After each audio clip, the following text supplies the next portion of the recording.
evening, Arsenal fans. Welcome to another edition of the same old Arsenal USA. I am joined, as always, by Ryan from the Arse Bros. How are you, man? Good. Yeah, good. Better than the roller coaster of emotions I was feeling the other day. But yeah, good. Yeah, right. Below us, as always, is Stan the man. Stan? Hello. How are you? Looking forward to this evening's convo.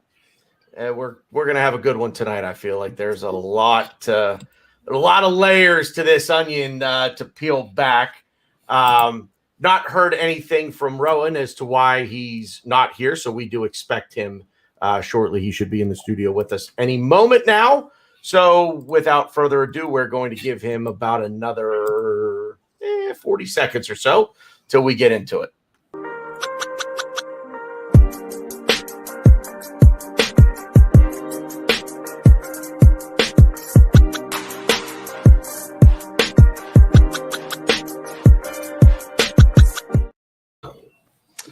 Only other thing, we got to keep the lights on, so pay attention. Wrong button. Wrong button.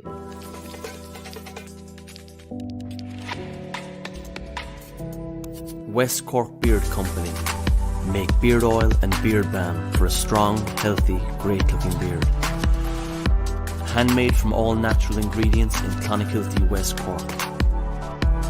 Check out their YouTube channel for beard care tips and advice, or catch them online at westcorkbeardcompany.ie. Yeah, you put all these fancy schmancy flashing buttons in front of me, and I forget which one to push when and everything else. They're not actually buttons. It's just point and click stuff. And let's face it, I'm not the most tech savvy guy in the world. I'm just good at doing this. I'm not even that good at doing that. So I guess let's dive right into the debacle, the amazing comeback, I have no idea what to call what I saw on Sunday. That's probably the worst 35 minutes of football I've seen us play this year. And we were pretty dire against Aston Villa at home. Well, at the end of 2020, I don't know, what was that, October or something like that, when we lost 3-0 at home to Aston Villa. That was pretty bad. That first 35 minutes against West Ham, Stan, was diabolical. I mean, I'm not down with this shit anymore. Do you know what I mean? I'm not. I've been talking about inconsistency, and that game there is just a pinnacle to encapsulate what an inconsistent team that we have. That the same players can do the two things like they done in those two different halves is beyond me. And when I was in the shower earlier, and I knew that we were going to come on and chat, I was kind of thinking to myself, like, where does this all stem from? Some of these performances that we see where players are ambling around and they're not even doing the little things that all footballers should be doing. I mean, there's that picture circulating around of the free kick, and you've got 5 or 6 of our players with their back to the ball. And surprisingly, some of those players are players that we want to keep. You know, go back to bed, man. I'm not sure you're going to like this. But thank you for joining us at this hour, Femi. Big one. Yeah, big shout to you there. But I was kind of thinking, where does this all stem from? Right? I was trying to look at it logically. And so I thought to myself, well, if we got rid of Arsene Wenger because we were getting into a territory where we weren't winning games that we should be winning, games which we consider maybe like the bread and butter games where we know that we can get 3 points from. If you fast forward now, we're basically, if you include Freddie for his little stint, we're on our 3rd manager. So that's other mindsets have come into the club since Arsene Wenger. Yet if I look at what's happening to us at the moment, we're still unable to beat the teams that we should be beating. So then I thought to myself, well, I've looked at the managers and we're now 3 times removed from Wenger and we've got the same things going on. Let's have a look at the playing personnel. And so by my count, if you want to take away, I'll come to the academy in a minute, but to me, the players that we've got that are still here from the Wenger days, what have we got now? We've got Hector Bellerin, we've got Callum Chambers, Rob Holding, Granit Xhaka, Saka. I'm not going to count some of these the younger ones that have just come through, Lacazette and Aubameyang. So is the problem then with those players that I've named, are they somehow causing some kind of a relaxed, don't give a fuck attitude? Because Lacazette came out and said that they did not follow what the manager told them to do. So then does that mean then that that poor performance is not on Mikel Arteta, that he had some kind of a game plan and the players, for whatever reason, just decided to go rogue and do their own thing? So I'm trying to look at it as much as logically as I can, but I can't put my finger on it. Especially the way that these same 11 players that started that first half, if you will, came out for the second half, and I'm glad that he didn't change it at halftime. I hope his halftime team talk was very John Sitton-esque. You got us into this fucking shit. You're gonna fucking get us out of it. That's what I said. I tweeted that during the game. So I mean, I can't work it out why we're still unable to beat teams that we should be able to beat. You know what I'm saying? That seems to be the crux of it. Where does this funk come from? Because as I've mentioned, with 3 managers removed from Wenger, we've only got a handful of players left that were under the Wenger's tenure. Do we have to completely clear the decks of them? And then when I was talking about the academy setup is still primarily what it was under Wenger's setup. Are the youngsters coming up with in the wrong way? I can't put my finger on it, because you look at the youngsters, they seem to be working hard for me. They seem to be the hungry ones. Absolutely. And some of the newer players that we brought in, like Tierney, Gabriel, just to name a couple, they seem to be wanting to work hard for it as well. So I honestly, I'm at a loss for words now to try and pinpoint what the crux of it really is. Because that first half, that first 30 minutes, what have you, was unacceptable, especially coming off of the back of such a good game that we had in the North London derby. The two performances don't even correlate. And and before I finish, the one thing that I'm beginning to get fed up of is we used to call Claudio Ranieri the Tinker Man. This is a nickname now that really befits Mikel Arteta. I mean, the only person in our back four that seems to have a permanent place is Kieran Tierney. So I don't understand what the bedrock of this team is being built on at the moment, because it seems to be a constant jiggery-pokery, and it's not based on injuries. It's not like we've got a clutch of players on the treat room table, so he's having to change it around. He seems to just want to change the team around at will. And you remember the show that he was on, I think it was after the show with Craig, and I mentioned, he had to resort to Wenger tactics to finish the game by sticking the kitchen sink on all of his forwards. And Craig mentioned, well, what do you expect? He's chasing the game. But look at the state that we were in. It's not like we were in a cup final or a semi-final and there was a plan and we really need to get that extra goal, so we're going to throw everything on to chase the game. I get that. But the way that we started, we ended up getting to that final point of having to throw in the kitchen sink because of everything that came before. Yeah, so you're saying you never should have gotten to that point. You can do moving forward every week. It's not going to work now.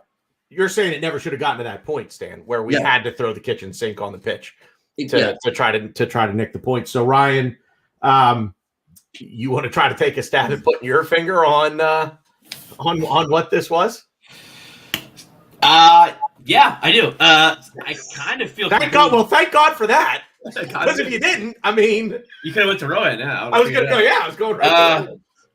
So I feel a little differently than Stan does. But I will still kind of a little hint. My beer of the week is Zombie Dust by Three Boys Bluing, because we came back from the dead, down 3-0. Average a point. Got that zombie dust going. Wait, I have to ask a question, because you and I chatted, had a few exchanges last night. Are these all sours beers? No, they're not all sour. Okay. So Ryan is a big fan of I'm sour beer, and I tried one last night, and no.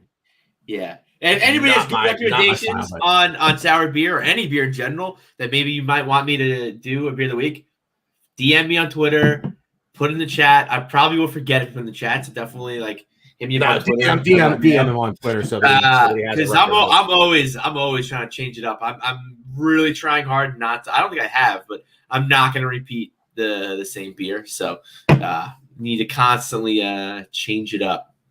Yeah, and you do the beer awards at the end of the yeah. I gotta do the beer of the week. I gotta cause I have to listen to a lot of podcasts and be doing my beer of the weeks. But yeah, Zombie Dust. Let me actually open it up and have a sip real quick. Ooh, cherry. Anyway, so cherry. Ooh, piece of candy. So I think I'm a little more simple-minded when it comes to this, and I think it's a little simpler than that. I could be wrong. You don't. Sometimes, ladies and gentlemen, the jokes just write themselves. Sometimes they just write themselves. So, love you, Ryan. Love you, buddy. And shout out to Mark Mertz in the chat. Three Floyds beer is really good. I think I've had a few of Three Floyds.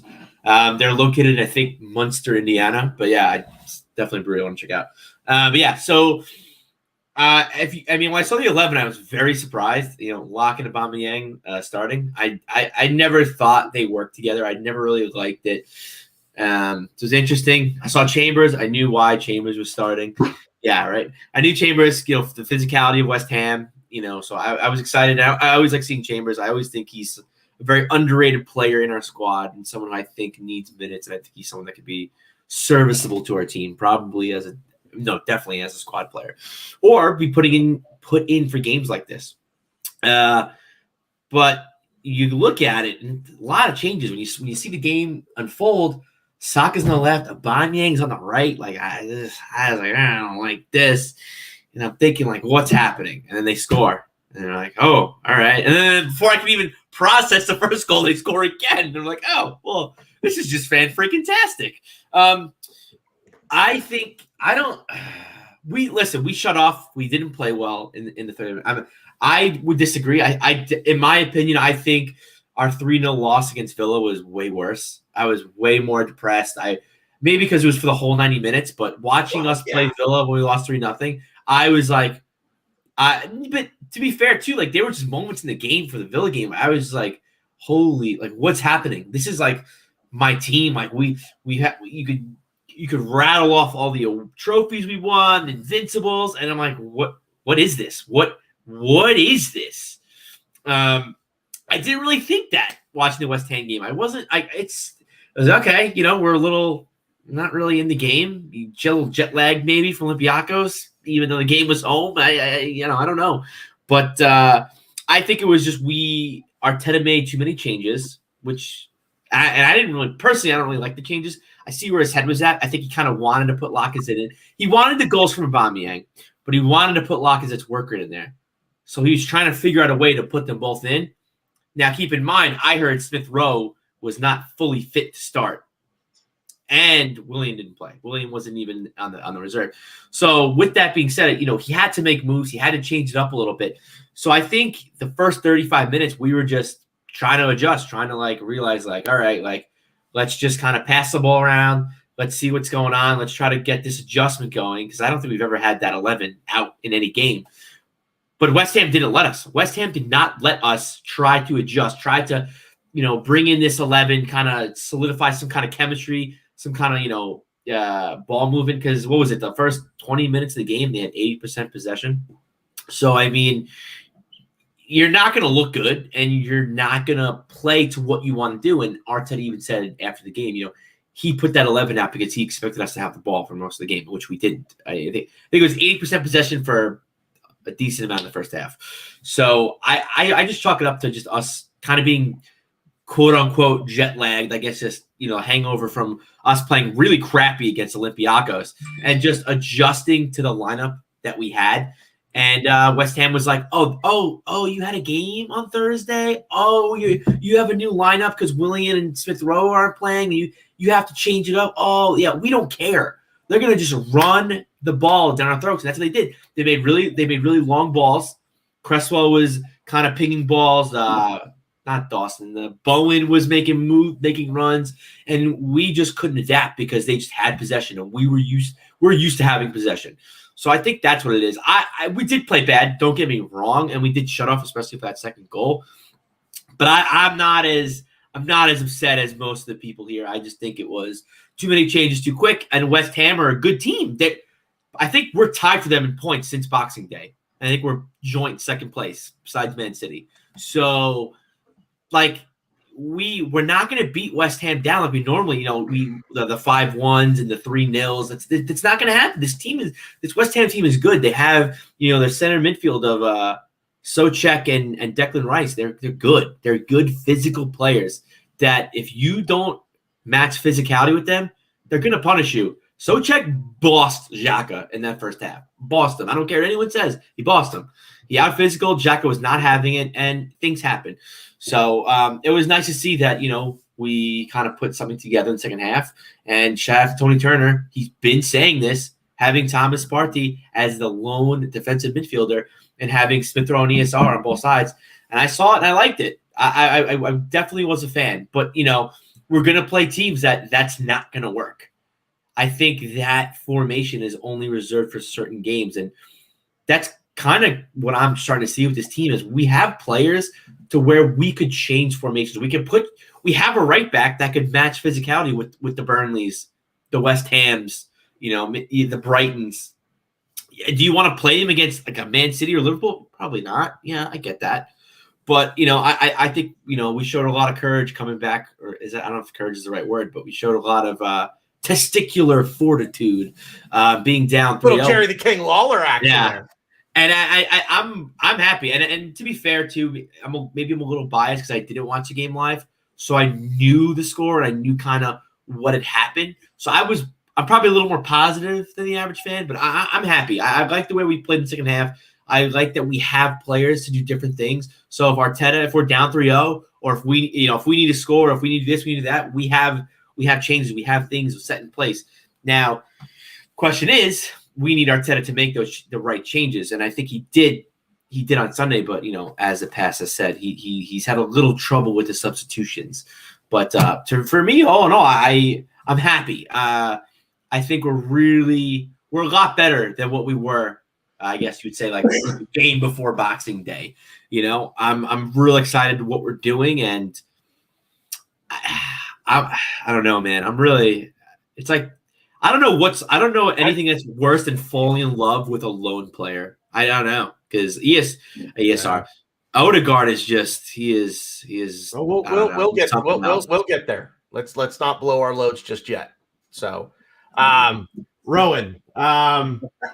So we've got a glass half empty, we've got a glass half full, and I'll say this: I think that both of those things, I think everything that Stan said and everything that Ryan said, from the negative and the positive, I think both things can exist together at the same time because they pretty much did on Sunday, didn't they? Well, at least in a 90-minute span, anyway. Rowan, go ahead. I mean, this is the Premier League, and you can't switch off for 30 minutes and expect to win that game. You just can't. And in the form that West Ham are, they came out aggressive. What stood out for me? They, in the previous game that they played, and they said that a couple of times during the broadcast, was that he went defensive against Manchester United, but against us, he went fully aggressive. Maybe because one was at home, the other one was away. Maybe it's because he was ex-manager at Manchester United. Maybe there's something else. But for some reason, we didn't command any respect, even though we'd beaten Tottenham the previous week. Right? And our players didn't do anything to stake a claim as well. They had a field day. In the first 10 minutes, we couldn't get close to the ball. Probably too many changes. When I hear these guys speaking here, I agree. Probably too many changes there. Some of them forced, some of them not forced. But I think where Arteta is at right now is he's trying to chop and change it's worrying to a certain extent that he still wants to know what his best 11 is, what his best backline is, but maybe he's trying to do that. And some of those were positive changes in reality.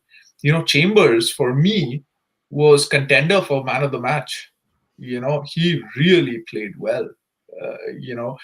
Unexpectedly, he played well. I'm not a fan of Chambers at right back. He played exceptionally well. It was just lack of fight, really. The second goal epitomized it, right? We weren't switched on. We didn't know what to do. And West Ham just were. The second goal, Leno could have done better as well. He should have saved that. I'm not going to get on his back because he's saved us more often than not, though. So that's fine. But we made it difficult for ourselves. And then after 35 minutes, somehow we managed to remember that, we're the Arsenal and we have to get back. And they showed what quality that we have, right? But quality will not help you win matches. It's consistency that is required. It's the grit that is required. You can have, as many shots on goal, but you make it difficult for yourself once you go, more than one goal down. It's the Premier League. All of these players are quality. And, I don't think that blaming Wenger anymore is the right way to go. And I don't think Stan did that because he's, like he said, there's only a handful of players now left. So this whole brigade is now running out of excuses. They're going to make excuses about Wenger till the cows come home. We remember Bournemouth, right? That was a quicker turnaround than this one. And nobody gave the team any credit for that. So why is there credit here? I mean, I did give the team credit at that point, and I do give the team credit here because, Arsenal from mid-November would have got slapped out. We would have lost like 6-0 or something. It would have been an utter debacle. Yeah. So, but another reminder to our team that you don't have the right to win just because you step up on the field, and you can't just expect to play 60 minutes, 55 minutes of the game and expect to win. That will just not happen. You've got to start from the first minute, and then once you've got the lead, once you've got the tempo going, then you could do something else. But we just didn't get going. It was depressing. It was embarrassing for the first 30 minutes. Jesse Lingard, we made him look like Messi, right? And it was at the end of it, it just felt like a win. We could have lost it, really, if you think about it. Antonio had a glorious chance in the end to win it. He struck the post. I don't know how. They deserve to win. And I'll take that draw, but I'm just thinking about when is it that we start judging Arteta, and I'm not saying that it's his fault because the players didn't follow his instructions. That's what Lacazette said, but it's his job to make sure that they follow instructions, right? Or there have to be repercussions. They have to be repercussions. So yeah, a lot to unbox here.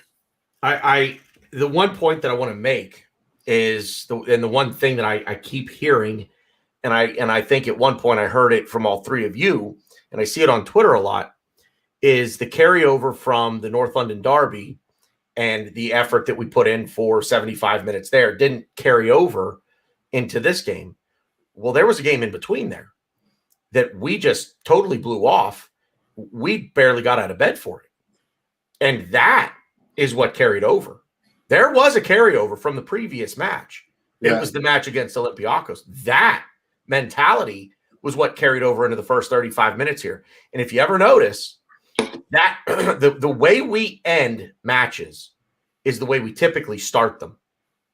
So it's a vicious cycle, isn't it? We will end a match. Second half, and who knows what's going to happen after the international break. But let's just say for argument's sake, that there was no international break, we were getting ready to go up against Liverpool this coming Saturday, we'd probably start the game like world beaters and we'd finish it with a whimper. And then the next game after that, we'd come out and we'd get run around, but we'd come back strong in this. It just seems so half. We need to get everything moving in the same direction within the same game. That's one of the biggest things. But I want to come back to a comment from Inter Yanan, and I know Stan loves this, loves the screen name at the very least here. But he says he has to know his starting 11 by now for me, and that's obviously speaking of Mikel Arteta. And Stan, I want to start with you. Let's face it, the reason that he doesn't know his best starting 11 right now is because every time he may get to a point where he says, yeah, okay, this is it. This is my best 11. Somebody goes and shoves their head up their own ass, and ball ends up in the back of our net because of an individual error. And now all of a sudden you're sitting here scratching your head like, it was my best. What happened? Right? That doesn't hold water with me anymore, because you can have some people will have an individual error and they'll be dragged straight out, like Ceballos would be. You have other players that will make errors and continue to make errors, like Xhaka. Yeah, as long as the guy's breathing oxygen, he's getting picked. Doesn't matter. Do you know what I mean? And then you have all of this talk about players going into the red zone and they need to be rested, and then they sort of like look over at ESR. But then you got other players who are like almost 34 who are getting picked every game, like David Luiz. And I truly believe that Emile Smith-Rowe was dropped for Aubameyang. I'm not having any other reasons. He was dropped to make way for Aubameyang. And for me, that does not make sense. Because if we're going on form, then you play ESR in and just play Aubameyang for the middle, man. You know what I mean? Just playing for the middle and stop fucking fart-arsing about. He's a fucking centre forward. You're trying to play him back into form. So if you're trying to play him back into form, why would you stick him out of position? You're not helping the lad. Do you know what I mean? I know that he won the Golden Boot playing out on the left, but it seems that Mikel Arteta is trying to forge with him through the middle. So why all of a sudden in this game? And why is it that, the back four constantly? So what? I know that Callum Chambers, a lot of people are lauding him, as I am in the last game. But do any of us really think that he's going to get picked again for the next game with somebody else? Oh, we're playing this team now and we need a shorter person.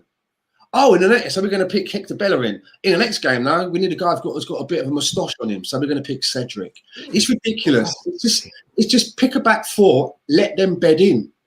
We seem to be changing right backs all over the show. He's not changing Kieran Tierney though. He's not saying, "Oh yeah, I'm going to take Kieran Tierney out. I can play Saka in there, or I can play Cedric in there." He's sticking with Tierney, but he's changing and the centre backs as well. This is not how you build partnerships around the pitch. Yeah, the team is built on partnerships around the pitch. I don't understand how he's building them. Well, I know, Ryan, I think you've got a pretty strong opinion on the right back position, whether it be Bellerin, Callum Chambers. I know you have pretty strong opinions on those two. I don't know how you feel about Cedric. I think you like Cedric. I don't think you necessarily have a strong opinion on him, but I know you do on Bellerin, and I know you do on Callum Chambers. So let's use the right back as the example. What's he doing? Is it a matter of he doesn't know who his best right back is, or could it be what do you say? Different horses for different courses. Yep, that's gonna be my explanation with everything.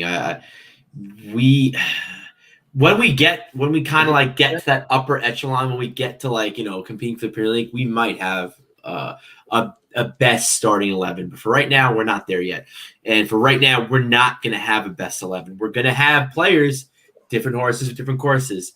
I think we can all agree that we don't have a right back that could. How do I explain this? We don't have a right back that we're all happy with, that we think could be in our starting 11 to win us the Premier League. I mean, maybe you guys, maybe I'm wrong. Maybe I don't want to speak for you guys. I don't think any of our right backs are good enough to play week in, week out in the Premier League and win us the Premier League. I think that Chambers is probably my favorite. I don't want to say he's the best, but he's a guy who's physical. He's gonna again help you with the physical teams like the Burnleys, the Brightons, like the upper, lower, or just lower half of the table. He's gonna help you. I guess West Ham is above us, but West Ham is a physical team. So I just think that we shouldn't have a starting 11. I don't believe in that. If we're competing for the Premier League title and we have a really good team, which we still don't have, in pieces, we don't have a good team yet. I don't believe I don't believe that there's like a perfect 11, a top 11. Maybe for certain teams, you could say, like today, like against West Ham, I like the lineup. I would probably play ESR over Lacazette, over Aubameyang, excuse me. But again, I'm just going to go by what they tell me. I'm not going to call him a liar, but he did say that ESR was not fit to start the game. So in knowing that, I am, but I'm not going to call him a liar. I'm just going to accept what I was told. He's fit enough to get called up by the England under 23s, though. Yeah, listen, I'm not going to speculate. I'm not, but that's just what I was told. So I'm going to believe it and move on. And to me, I get what his plan was, but again, Aubameyang to me was one of the two worst players in the field for us. I think for me, my worst player was probably Luis, but him and Aubameyang, you could probably argue Aubameyang I'd be fine with, whatever. But it's just he sees Aubameyang, you see Aubameyang, you see goals. He could score for us. I get that. Well, you want Lacazette's work rate. Aubameyang doesn't have that. So it's like, what do you do here? Personally, I think we should have probably played Pepe here. But again, he wants Aubameyang's goals. He wants Lacazette's work rate. You have to shove him in the lineup somehow. And then that's a lot of problem, man. Big time. Yeah, but I don't. Again, we're not a good team. We don't have the players to do this. In the first, real quick, Chambers, man of the match. I know everyone's saying Odegaard. I don't care. Chambers, man of the match. Over to you, Rohan. I agree with that. Chambers, man of the match. But Aubameyang, this guy, Lacazette had to come infield and onto the center circle because the midfield and the defense weren't doing their job. It was just wave after wave that these guys were. So that is what was happening. In the previous game, I know against Olympiacos, this guy Aubameyang had 3 chances. He missed those 3 chances, but he was getting those chances. On another day, he would bury that. And so you could have just pick one and stick with one. We've got these youngsters playing well. Play Martinelli on the left. This is a question that Chat asked about his FPL team on Aubameyang playing. I feel like he's totally ineffective nowadays. He's totally ineffective when he's playing out on the left, for some reason. Because the main threat from the wing that we have is Tierney, and Tierney is cutting in the ball, but Aubameyang isn't coming in from the other side to finish them off. He's on his side, so he doesn't get as many chances from Tierney. It doesn't help. You play him center forward or you don't play him. You play one of the two guys. And in fact, there'll be an impact sub that you have on the bench. Why are you taking out the youngsters who have carried this team through that difficult patch? That's just not. I don't think that Xhaka was that bad individually. It was the collective unit that was bad. Collectively we were just not up to the mark. Continuously inconsistent. Well, I was going to save this for a little later, but we've gotten into it. So at this point, I think we've established that it can't be both. It has to be either Aubameyang or, oh, by the way, I hope everybody got what I was doing there when I held up the Kit Kat bar and I had Lone Star Londoner's comment up. No, I didn't get it, but I love give me a break. Oh, okay. Give me a break. Anyway. Also, real quick, shout out to Lawrence Emmanuel. Oh, wait, no, never mind. Forget it. I was going to shout out to a comment, but I'm sure we'll get to it. Just keep going. We'll come back to it. Go. I'll get it. At this point, we've established that Lacazette and Aubameyang, for whatever reason, I know what the reason is. I think we all know what the reason is. Aren't going to work together. What'd you say, Stan? What's that? They're both shit. Sorry. I will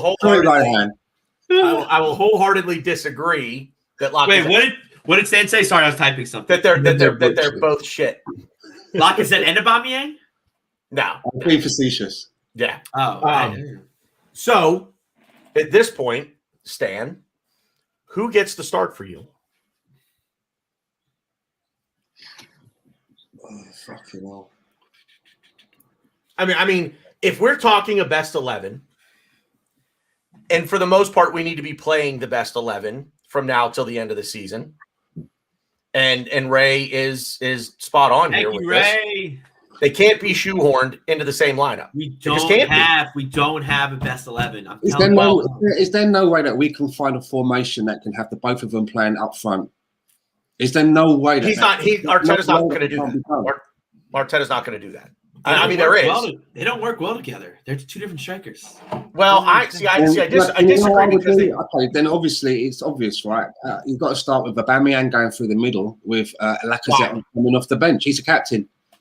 He's a captain. The amount of dough that he's on, he a season he will give you more goals in the league than Lacazette if they're both firing. Looking at past numbers. So I suppose you have to start with Aubameyang. Somehow we've got to play him through the funk.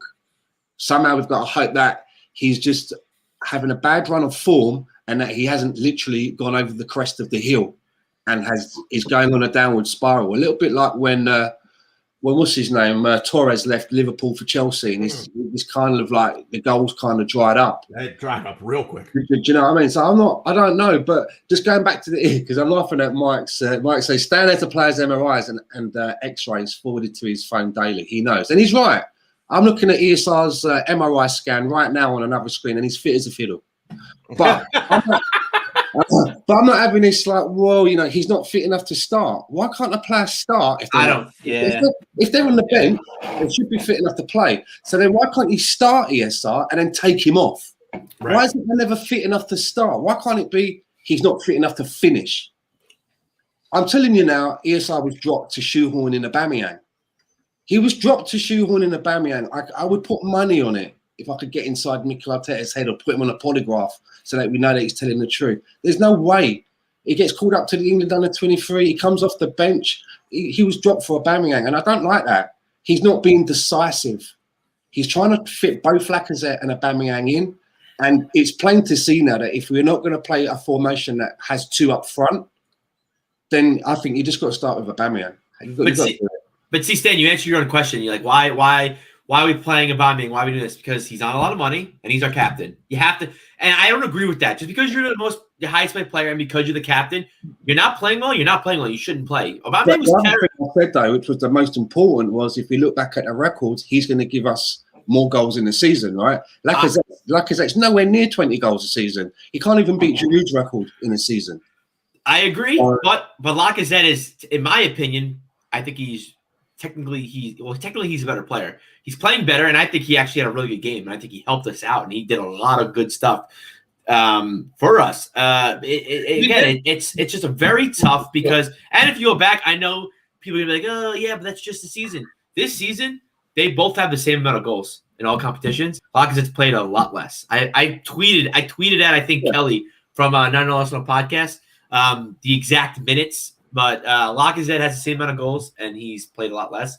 But, I mean, I do want to buy into him. That's the point, right? That's exactly the point. This is Aubameyang's worst season in Arsenal. 100%.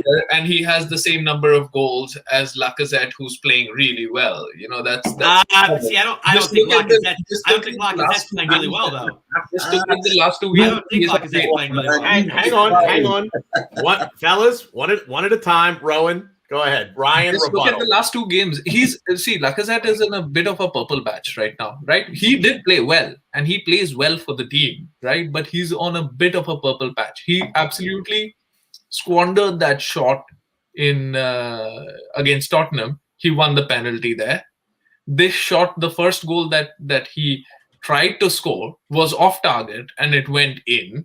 That's the sort of purple patch that he's in. The issue with that team is that we don't have goal scorers.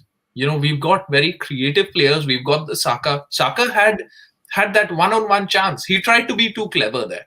He tried to be too clever. He gave the keeper the eyes and he wanted to go on the other side. Just finish it with power on that side. Why did he try to reverse the shot? You know, we could have made it 3-2 before halftime. But the fact of the matter is Saka will not give you as many goals. Hopefully at one point he will, but right now he won't. Nicolas Pepe is not even trusted to be in that team. ESR has just come in. He's never scored a Premier League goal. Odegaard is not known for his goal scoring skills. He's now an upgrade to Ozil. He plays the pre-assist. You know, that's what his game is. And he's playing really well. But don't say he's an upgrade on Ozil. We'll lose subscribers. Yeah. That's what happens. Someone cut Rohan's mic. Get him off the camera. Get him out of here. Hurry. Before the Ozil fans take us over. Get him out. In a good way. In a good way. So, so this is our front four who's not going to score. So you need one guy who's going to score the goals. And I know Olympiacos, he did not score, but more often than not, you would expect him to score in those games, that's why you have to play Aubameyang through the middle.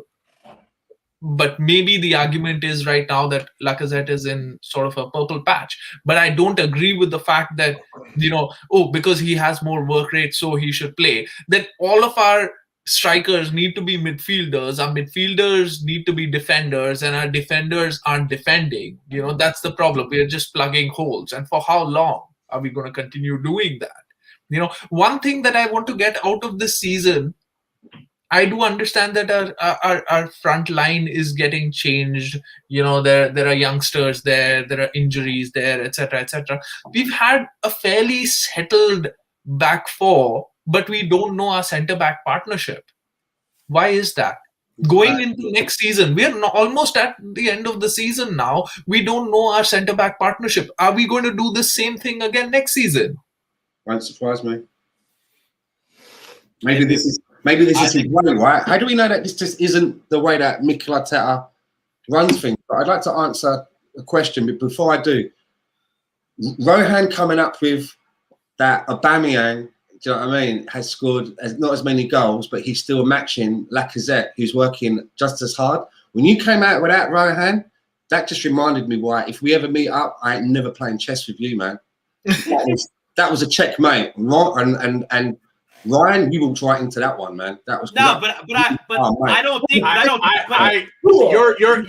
you're telling me that a guy that's playing half the minutes that Aubameyang is playing, it's not quite half, but he's playing at 2/3 of the minutes that Aubameyang is playing, and Aubameyang is this world-class goal scorer, this unbelievable goal scorer who's this is a horrid run of form. We talk about bad runs of form that last a month. Maybe last 2 months. This is lasting a season, and it's not going to change. Aubameyang is not going to score 25 goals in all competitions this year. He's not. No. If he does, if he does, I'll eat all the humble pie you can shove in my face at one time. No, he's probably not. But the fact of the matter is that he had a horrendous first half of the season. The second half, he got a brace against Newcastle or someone. He got a brace against someone. And then he had his mother's incident. He had his mother's incident. Then he came back and got a hat-trick against Leeds. Then he went on and won us in the last minute against Benfica. And then again he was dropped in the North London derby for his own fault. But that's how it's going for him, right? So we talk about form, and everything should be merit. Everybody should start based on form, right? You should play based on the form you're in, right? Well, we've all said it, but he's the exception to the rule. In certain areas of this fan base, and Rowan, I'm putting you in that category. Aubameyang plays no matter what, because he's the guy that's going to score you goals. Yet at the same time, we will say that we can't rely on one guy to score goals. But we want to rely on one guy to score goals. But if you've got £5 and someone says to you, right, here's £5, you've got to put it on the player out of Lacazette or Aubameyang is going to get you the goal first. Your money's going to go on Aubameyang, right? Okay.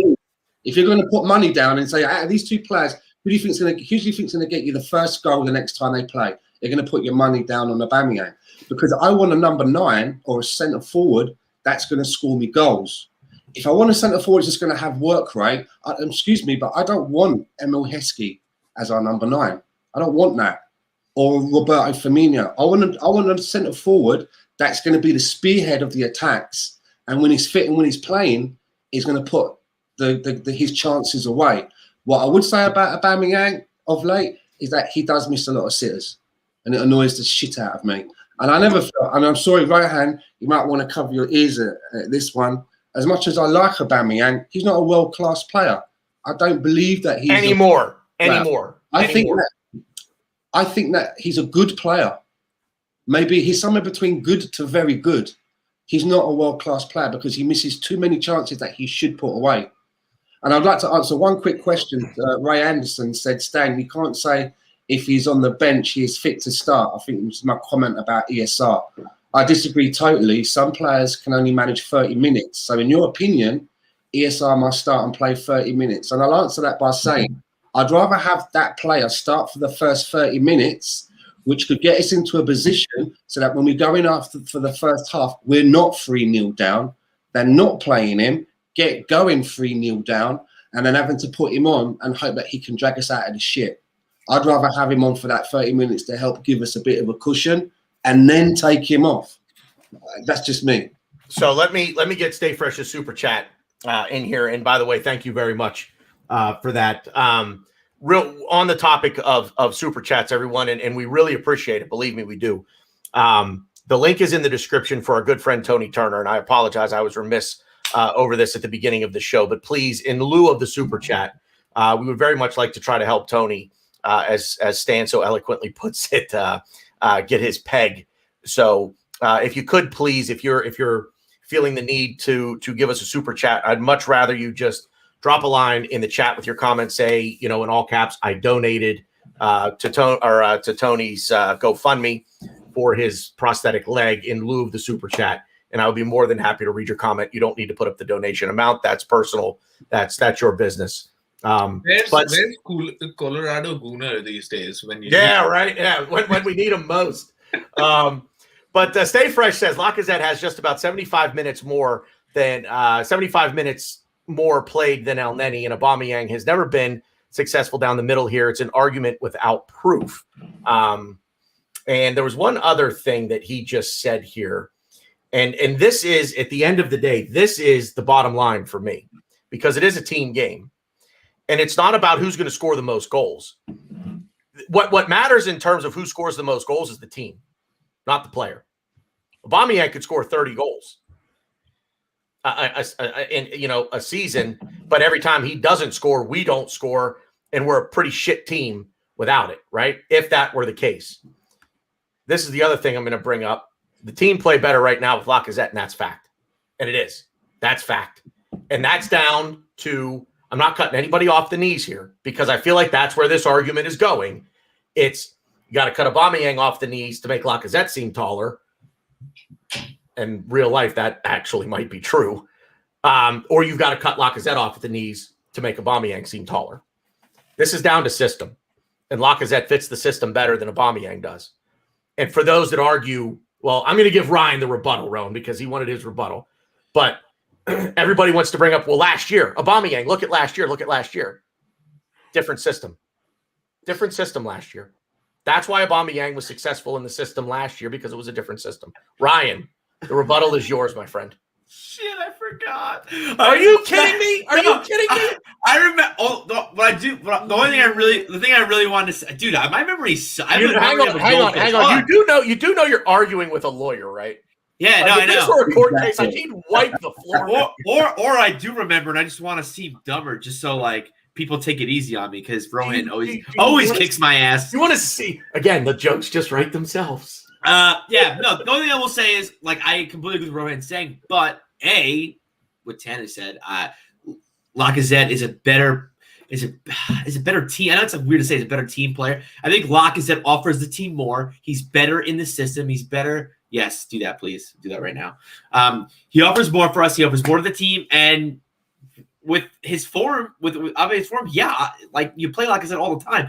And yeah, thanks, Tony. And to be fair, Lacazette is not playing well. And you even said that. You said, oh, he fluffed it. He fluffed. People said, oh, I don't know if you said this, but everyone's like, oh, he fluffed the penalty against Northland Derby. He yanked the ball that went in. He got the penalty. He did all these things. It's like Lacazette's playing. He can't hit the side of a barn if he was 2 feet away. He couldn't hit water if he fell out of a boat. But his link-up play, his ticky-tack, his 1-2 to the team is benefiting us. We are a better team with Lacazette in the lineup and not with Aubameyang. We are not better with Aubameyang. Aubameyang unbalances us, and especially in a team right now where we're not chasing a Premier League title. We're trying to scrape our way into Champions League. We're trying to win, the Europa League. You have to play Lacazette here. I don't think we need balance. And I think the way we win games, the way we move on, the way we survive and advance in competitions like the Europa League, the way we get points against a physical team like West Ham, you have to play a system. You have to do things that your players can do and kind of see what they do. We're not good enough yet. We can't be Man City Liverpool where, here, let's just shove out this 11 and we'll win. It may be 1-0, it may be 5-0. We'll get 3 points. It is what it is. We're not there yet. We need a system. We need to play to our team's strength, and that's why going back to Tanner's thing about we don't have the best 11 and kind of to stand, and of course to my right back thing, or in general, we don't have a good team. Tierney plays week in, week out because he's a monster, and I don't think he played great against West Ham, but that's rare. Like that was one of his worst games playing for us, and he wasn't even bad. So it's like we're getting there. We have the Partey. We have Tierney. Again, Odegaard, man. Ryan, if we take Aubameyang out, then keep talking, Stan. Tanner's muted. and we forge ahead, right, with Lacazette. Then what is he going to become like the assist king? He's going to be setting people up because he's not a prolific goal scorer, right? It's tough because Lacazette's like a 9.5. Like he can't score, but he's not a 10 either. Exactly. This is where I wanted to get in, and I agree with Glenn 100%, and that's what I wanted to say in my previous one also. If Lacazette is getting lucky, what did Glenn say? Then he said that Laka is hot and Oba is not. So you play him for a couple of days. But who says Laka is hot? I agree with that. Till the not hot though. Lacazette's not playing well. I don't know what everyone's talking about. No. It's going in for him. I have seen Lacazette hit the ball cleanly and it doesn't go in. Right now he's not hitting it, but they're going in. You have those players who have a purple patch. He's in that sort of a purple patch. You play him till he's out of that purple patch and he becomes normal Lacazette, who will not score you goals. Mike from the Gooners pod, that's 3 hamburgers, by the way. Sorry. I was actually going to ask, what is a purple patch? I've never heard this before, and I'm so. He's not hot. He's not hot. He's not cold. It's. Oh, okay. A purple patch is a good run of form. That's what a purple patch is. Oh, I was taking the red, the blue, combining them. No. Purple patch is when you're in excellent form, or you've got a stroke of luck. That's what it means. Anyway, so he has that luck on his side right now. You play him till the luck runs out, and then he's going to be just normal Lacazette. You can't take away his contribution to the team that he will bring, but at the end of it, he can play a lot of tiki-taka, right? But there's a reason why every team has a striker at the end of it. Right, because tiki-taka will not get you to score goals. You can pass all the balls that you want, and you want all the link-up play, but you want somebody at the end of it to put the ball into the net. And Lacazette's not going to do that consistently enough. Why is this down to one guy? Tanner, I'll address this. The reason why it's one guy is because he is the He's got the finger out. Because he is the number 9. Because he is the number 9. You always want your number 9 to score and everybody else to score as well. But you always have to rely on your number 9. Which team doesn't rely on their number 9? Oh, I know the answer to that one. Tanner, go. I know the answer to that one. And they're probably the best English team of Manchester City. the last decade. They don't even play with a striker anymore, They do don't they? even have a nine. Manchester City right now, but for And years. wait, and where did Mikel Arteta cut his coaching teeth? Yeah, man, just But see how this is gonna work. So you're saying that we have Kevin De Bruyne in this team, and we've got Gundogan, and we've got Mahrez, and we've got Sterling, and all of these guys. Rohan, that's exactly my point. We're Even not there yet. Even without that striker, or with that striker, they had at least 4 guys scoring 10 plus goals in a season. And that's what Mikel Arteta is trying to get to. But till the time you don't do that, you have to have the first thing that you have to do, and that the only reason why they're not playing with a recognized striker right now is because they're good enough. They don't have because Aguero is injured, and Jesus just doesn't play well. In the beginning of the season, they weren't playing as well without a striker. They were winning 1-0. They were losing matches. They got thrashed by Leicester. But they're just that good. We're not that good, and you rely on that number 9. I disagree. We need to rely on balance and a system, not a number 9. I can't believe this. Somebody needs Ryan and I are in lockstep with this. Stan, you haven't been quiet, but you've not had a long stretch. So take a few minutes and have your say. I probably want to bin both of them now and start from scratch. If a sensible offer came in for Aubameyang, I take it, and I think Lacazette's. I also think Lacazette's days are numbered, and this is my problem with Lacazette. And I tried to just basically, because listen, when we signed Lacazette, I was pleased. I was really happy that we were getting him. I knew him from France, but the thing is that when we signed Lacazette, the reason we signed him was we said that. A large section of the fan base said that as much as we love Oliver Giroud, he is not going to be able to take us to where Arsenal needs to be or where Arsenal wants to get to. So we need to improve. We went out and we brought in Alexander Lacazette. He has never put up more numbers, higher numbers than Oliver Giroud. Case closed. So if Oliver Giroud wasn't able to take us where we want to go, why are we pinning all of our hopes onto Lacazette, who can't beat those numbers? For me, it's case closed, right? Aubameyang, I'll take an offer for him. I would. Sorry, Rohan, I know you don't want to hear it, but if an offer came in, 35 million, I'd take it. I really would. And I would start again from scratch, maybe bring in a couple of strikers and hope that we can maybe keep Balogun around as well, and maybe a John Jules in the background, someone like that. Who knows? Again, I'm not saying Eddie Nketiah's name, because I think these days are numbered as well. I think we could get a few million for him to put in the bank as well. But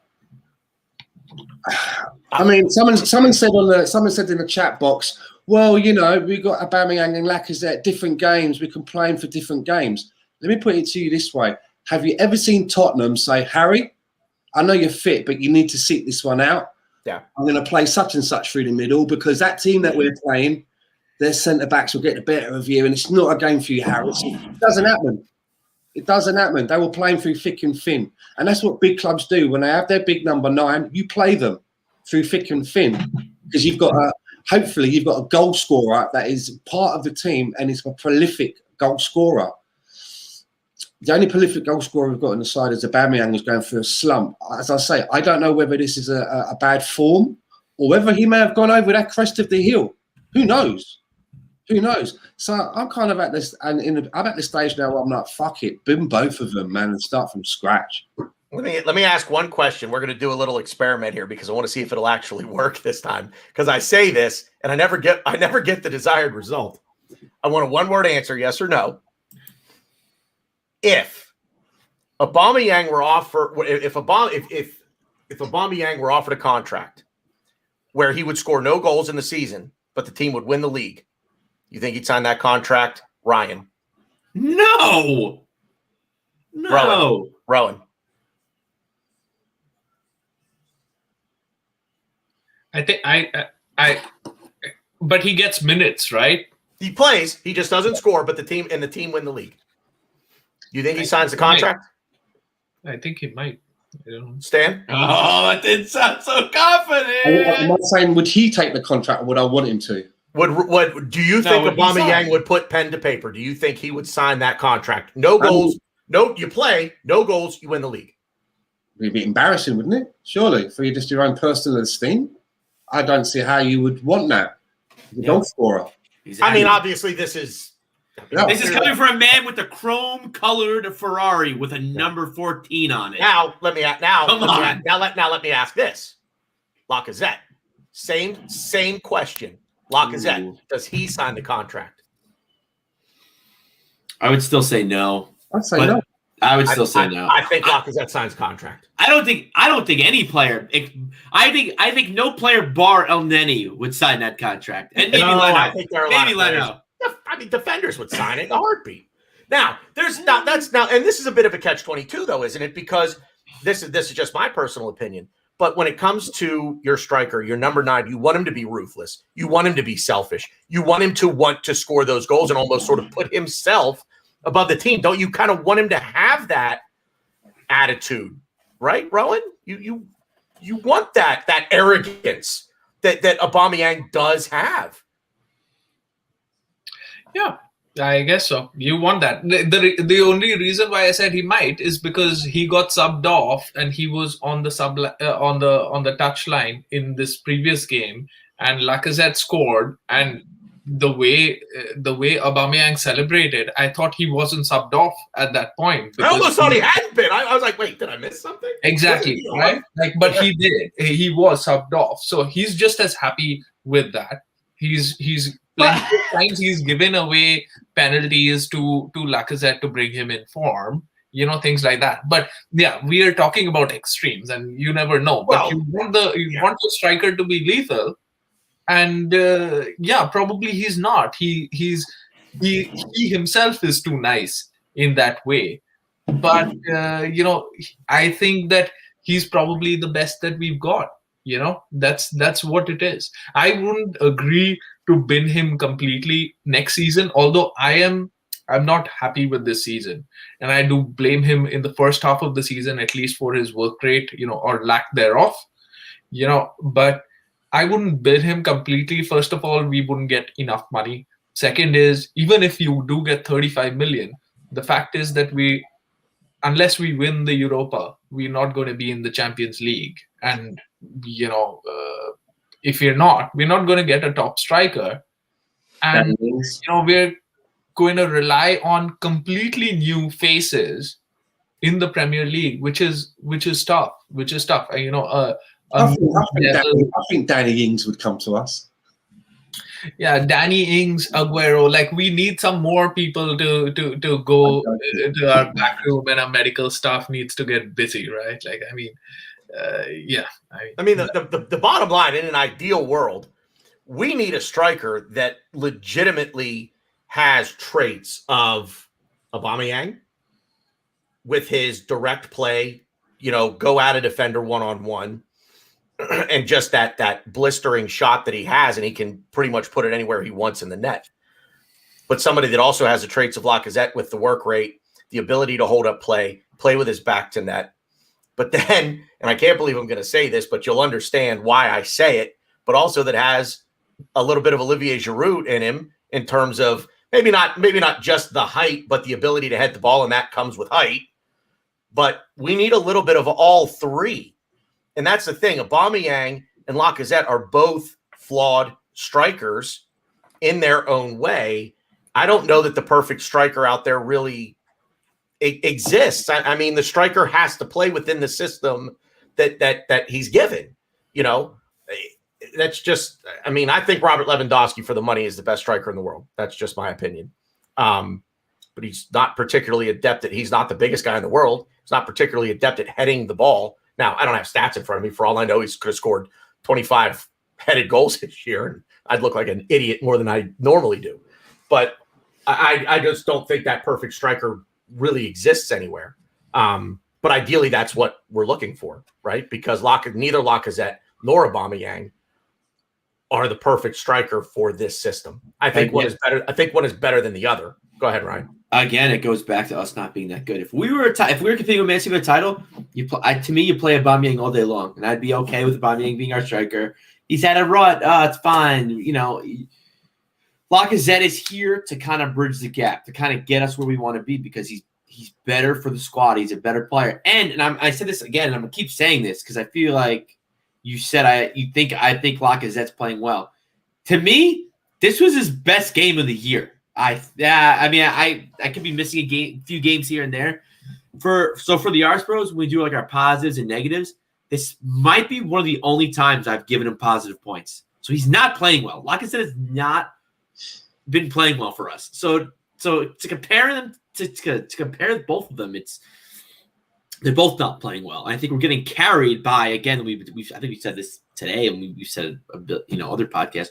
We're getting carried by our academy players. We're getting carried by ESR, Saka, now Odegaard, and which maybe we'll get into. I don't know, because me and Tanner kind of had not a talk, but Partey. I actually think Partey had a really good game, and I know Tanner disagreed with me. I looked up his stats. He had a lot of like career best at Arsenal stats. I have it on my phone, but he played really well. He's not where I want him to be, and I think he's not where I think the fan base wants him to be.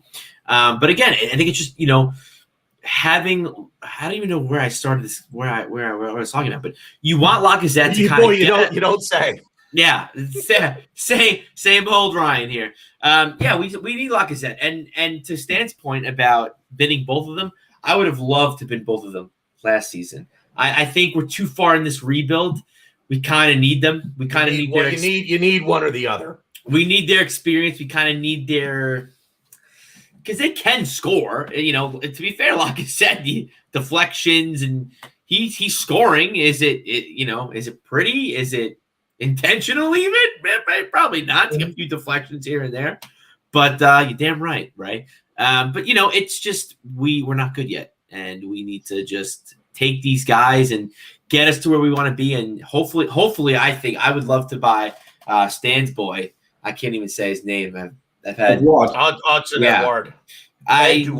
We need someone, and I'll throw my hat in the ring. But Sasa Kalajic from Stuttgart, just because I watch him week in, week out. He's like he's the guy we need to get us back to where we want to be. Is he the striker that we need to win the league? No. But he's someone that will get us in Champions League, and he'll score goals for us. So I think we just need to find that perfect striker, because we're not going to buy Haaland. We're not going to buy the best striker. We're not going to buy Mbappe. We're not going to buy these strikers. So to me, we need a good bargain, someone that could get us in the Champions League, score goals, be somewhat consistent, do kind of what Tanner was saying, do what Aubameyang does, do what Lacazette does, and even maybe a sprinkle of, dare I say it, Giroud. Stan, we're going to wrap up the Aubameyang Lacazette. This was good stuff. But I want to wrap up the Aubameyang Lacazette thing, Stan. So if you've got any last thoughts on I want to answer a question that Raul asked me. He asked me what I thought about bringing in. He just said, "What do you think of Sergio Aguero?" So I'm taking it there may have been links that I've not seen. There was a time when Sergio Aguero was probably my favourite non-Arsenal player out there. My missus used to rib me and say that I like some bromance going on with him. I thought he was perfect, and there was a period of time that when I used to buy my FIFA game each year, he would be the first person that I would try and bring in. I really liked everything about Sergio Aguero, and even off the pitch. It's like he finishes playing football, and then he disappears until the next game. We don't hear nothing. He's not fucking around doing anything, causing any aggro, speaking out. He just turns up for the game. It's like he's in a box. I take the batteries out, put the batteries in, wind him up. He plays the game, then he finishes. I take the batteries out, I put him back in his box. Love it. But you said, I hope I've answered your question there, Raul. But today, now, at where he is now in his career, for me, that would just be like another Willian move. And it wouldn't be something that I would want to do. But it wouldn't surprise me that there is a rumour like that, and there is a possibility. That would be right up Mikel Strasser for me. That's right up his alleyway, right up there. That's definitely the kind of thing. That's right out of David Luiz handbook, that is, bringing someone like that in.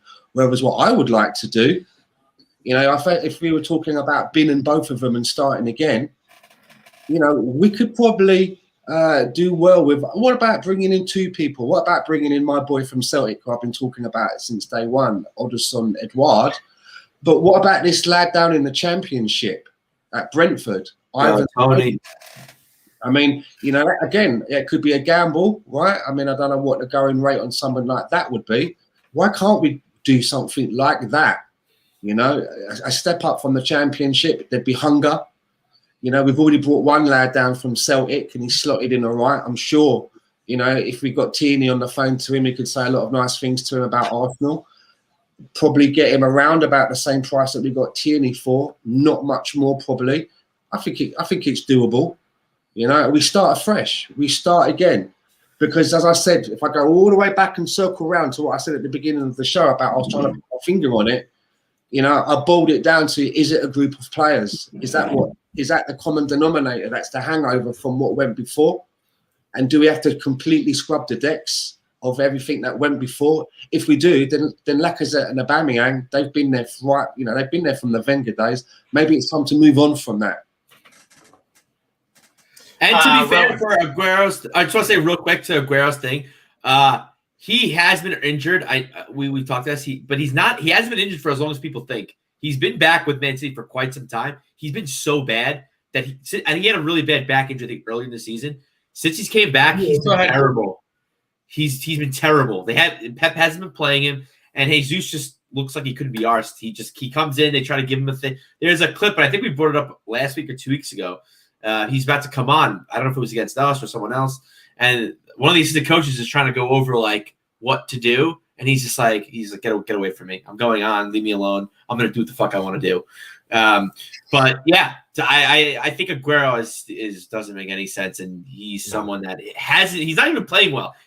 I'm telling you, he's not hurt. He's just not playing because he's not in form. He's not playing well, which, if we were Man City, we could probably do. Rowan, final word on Aubameyang, Lacazette to you.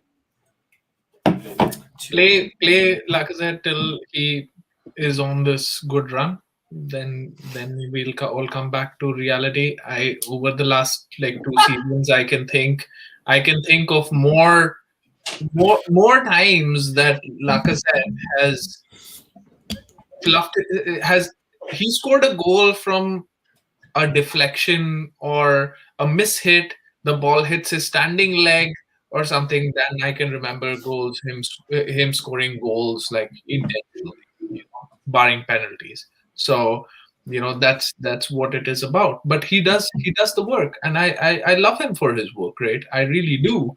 But I don't think that that's the answer. We are not Man City, and because Man City, in addition to that 25 goal number 9, they used to have 4 other guys scoring 10 goals apiece.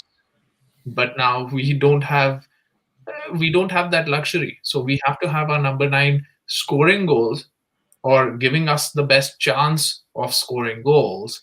And Aubameyang hopefully will do that for us. If he doesn't, then you have to look for another alternative, but I don't think it's Lacazette. So moving on to the Love Fest, that's going to be Martin Odegaard. Is this now, and I mean this as of literally right now, 11 on the East Coast in the United States, Tuesday, March 23rd. Nice. Oh, yeah. So you saw, Stan, the picture I showed you last night. Like, they're very similar. Yeah. Similar. If you're wondering what I'm talking about, look up the Founders Brewing All Day IPA label, and it looks very similar to what Stan is drinking. It's a bit ironic, but freaking rookie over here. Founders All Day IPA. What? First of all, you don't even like IPAs. What do you mean? I do like IPAs. I didn't think you liked IPAs. Oh my god! All right, for instance, Zombie Dust is an undead pale ale. It's not even a sour yet. This from the guy who thinks he can outdrink me. We're gonna test this, by the way. You know what? It'll be a great behind the scenes podcast for us. Whenever we finally are able to get together, we'll just have Megan follow us around all night with a camera and see you outdrink too. I'm Aubameyang, your Lacazette. You'll ride your luck till it runs out, and I'm Aubameyang. I'm just gonna keep scoring. I got you. You're done. Wow. Anyway, so Martin Odegaard, as of this very moment, not take everything up to right now, will he be? Is that the most important bit of business that we need to handle in the summer, Stan? Can I just say as well, before anyone answers, please don't compare him to Ozil. We will lose subscribers. Yes. I was because here's something that I found out yesterday that I only just maybe some of you guys already know this, right? But I found out that Martin Odegaard actually has a release clause in his contract. So ordinarily, you could just say to yourself, well, we could just do a Thomas Partey. We could just go up to La Liga, totally dismiss Real Madrid, and just pay the release clause, like we did for Thomas Partey. However, Martin Odegaard's release clause is £301 million. £301 million. Exactly. That's immediately what I thought of. Like he said that. Like, oh. I mean, what in the actual fuck, man? That's like 360 million euros. I mean, what the fuck? So that's not going to happen. There's no way that Edu and Mikel are getting on a plane in the dead of night like they did with Partey, turning up with a briefcase. They'd have to turn up with a fucking truck, mate, a haulage truck with the money in. So that's not going to happen. And his contract is up until what? His contract is until 2023. It's like, to make this one a permanent deal, I don't know. It's going to be. I think it's going to be difficult because the only way that we get him on a permanent deal is if we sit him down in a room and say, look, we like you. We know that you like us. So here's the deal. You need to play shit to the end of the season. You need to fall over. You need to kick the ball like over the crossbar. And then Real Madrid will want to let you go. And then, you switch it back on again. But no one's going to do that. I just don't see how we're going to keep this guy because, I never knew of him before he came to us. When I heard the name, I started looking at a lot of documentaries about him and looking about him growing up and stuff and people talking about him. And then I watched the footage and I was impressed and thought to myself that he looked tasty. I've not seen anything to make me think otherwise, man. I mean, as you know, I call him Odegaard. O-D-E-G-O-D. That's what I refer. I love this guy. I would love this to be a permanent deal. He's exactly the kind of player that I'm looking for. You remember how hot I used to be for Donny van der Beek? I'm like, Donny who? How hot I used to be, right? This is exactly the kind of player that I want to have in that kind of part of the pitch. He kind of plays. Sometimes he's playing as an 8, other times he's playing as a 10, and he can drift out into the pockets as well. What is there not to like about this kid? But making it permanent, it's going to be a tricky one, I think. I mean, he seems to like it here. I mean, is there a scenario under which he forces the move? I mean, he couldn't even do that because of the release clause. Go ahead, Rohan. So I'm gonna copy this off of something that Ray from Arsenal Fan Circle wrote on Twitter on somebody's comment that Real Madrid might want a rebuild, right? The Hazard move hasn't really gone down to plan.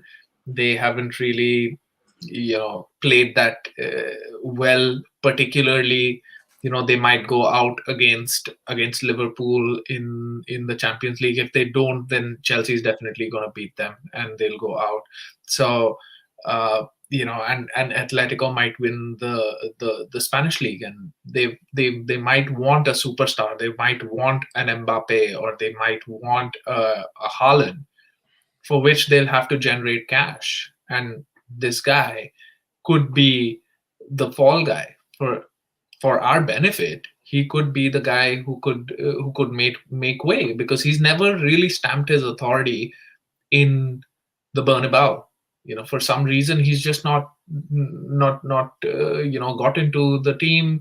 Zidane's been there for a while. He's seen him, but he sends him out on loan, etc., etc. Maybe we could strike up a deal. Maybe we could just say that, zero has no value. Just knock the zero out from the release clause. 31 million, take that, and what's the zero between friends, man?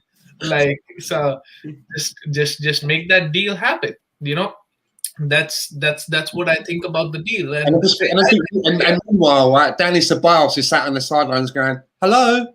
Exactly. That was what I was going to come to. That is what I was going to ask. That what is so different between, and I feel differently about Odegaard because of the way he plays, and he's just a joy to watch. And I love these. Have you seen Arsenal puts out this open mic? Mic'd up. Somebody is mic'd up, and they put out these videos. Those are really nice. They had Leno, and then now they have Odegaard here. And he seems like a guy who's completely involved, and it doesn't seem like he's someone who's just come in on loan, a month or so ago. Hasn't he just been made the Norway captain? Norwegian captain, yes. 2 years old already. He's captain in this country. Bloody hell. Exactly. So, he was the youngest transfer to Real Madrid and the youngest player to play Champions League football for them. So, he has definitely got the talent, but it's somehow not worked out there. And he has found his home here because since 2019, he had not scored. He scored in that game against in the Europa League. He scored in the Europa League from outside, and that's when that's the first goal that he scored. So we've got to retain him, and you pay a certain reasonable amount and you get him. But what is so different about Odegaard compared to the Ceballos love, when Ceballos came and the Burnley game? I thought you were going to say Ozil then, man. I really fucking had a heart attack. Well, Stan, what is so different? Like, is there? This is not another false dawn, right? Do you think so? No. About Odegaard? No. I mean, we're not talking about, Ceballos is still getting 3 points on that Burnley game, right? That one Burnley game. I mean,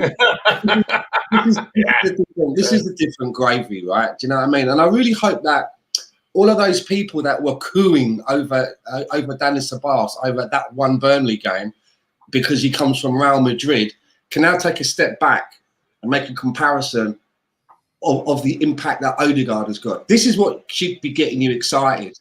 For me, this is what gets me excited. For me, Danny Ceballos is a very mediocre option. There's nothing to be. It's like, all right, whatever. Do you know what I mean? Martin Odegaard, you can see it. Does Danny Ceballos have a buyout clause? And I bet it's nowhere near 301 million. I bet it's nowhere near that, right? So I understand that they're kind of playing different roles, but I mean, it's a foregone conclusion, man. Odegaard is the one.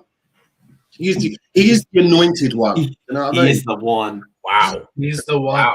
Stan's got a ring and everything, ladies and gentlemen. He's waiting to propose at the end of the season. So, and here we thought Ryan was going to be the one with the ring and ready to propose. He might get married before me. Yeah. I think we all have a ring right now for Martin Odegaard, and we're just waiting for the right opportunity to present itself. No, I'm not going to lie, right? When only mine's a cock ring. When he fired in that first goal, right, that rocket of a goal, did I get a slight chubby? Yes, I did. Yes, I did. All right. Yes, I did. All right, that's the show for tonight. We're on to chubbies and cock rings now. So we're Ryan. I mean, you've been quiet through the whole Martin Odegaard thing so far. I can't believe. Yeah, so Dave in the chat pretty much kind of summed up how I feel. I mean, literally, I have two things. A, they need money. They need money. So I think we could. I think it's easier than we think. I agree with if Dave said it earlier in the comments. It's easier than. And sorry, I saw Dave said it a while ago. I think Dave said it when Stan was originally talking. Sorry, Ryan. And B, Zinedine Zidane. If Zinedine Zidane is still in charge of Real Madrid come next season, I think he doesn't like him. I don't know what it is, but Zinedine does not like Odegaard. So cool. Do not Real Madrid. You listen to me. You do not sack Zinedine Zidane. He's a great manager. He's fantastic. Keep him. He's doing good things for you guys. You guys may even beat Liverpool. They're like really good.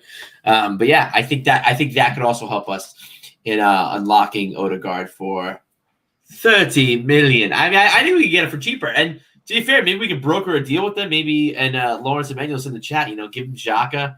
Maybe they'll cut us a deal on Odegaard and Ceballos. Because let's face it, I do think Ceballos is mediocre. And I'm not like, I don't need him in this squad. Don't get me wrong. I think Ceballos is a good squad player.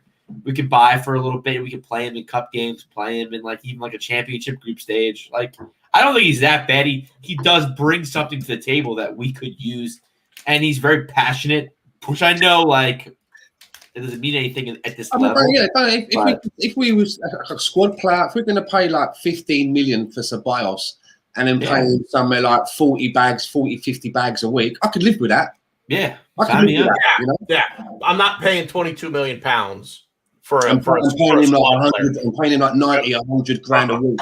No. Not a chance. Not a chance. That's way too much money. So back to the right back discussion here. I actually thought this Martin Odegaard thing would go a lot longer than what it did, but I think we're all in agreement with it. And we all love him. I'm trying to fix my ring because we're talking to him so much. Also, for someone that plays in the area of the pitch that he plays in, he's not shy about coming back to win the ball either. No, he's not. We've not had. And I think what's really good about him, we've not had a number 10 for 7 years that's wanted to do that. I mean, so I find it refreshing.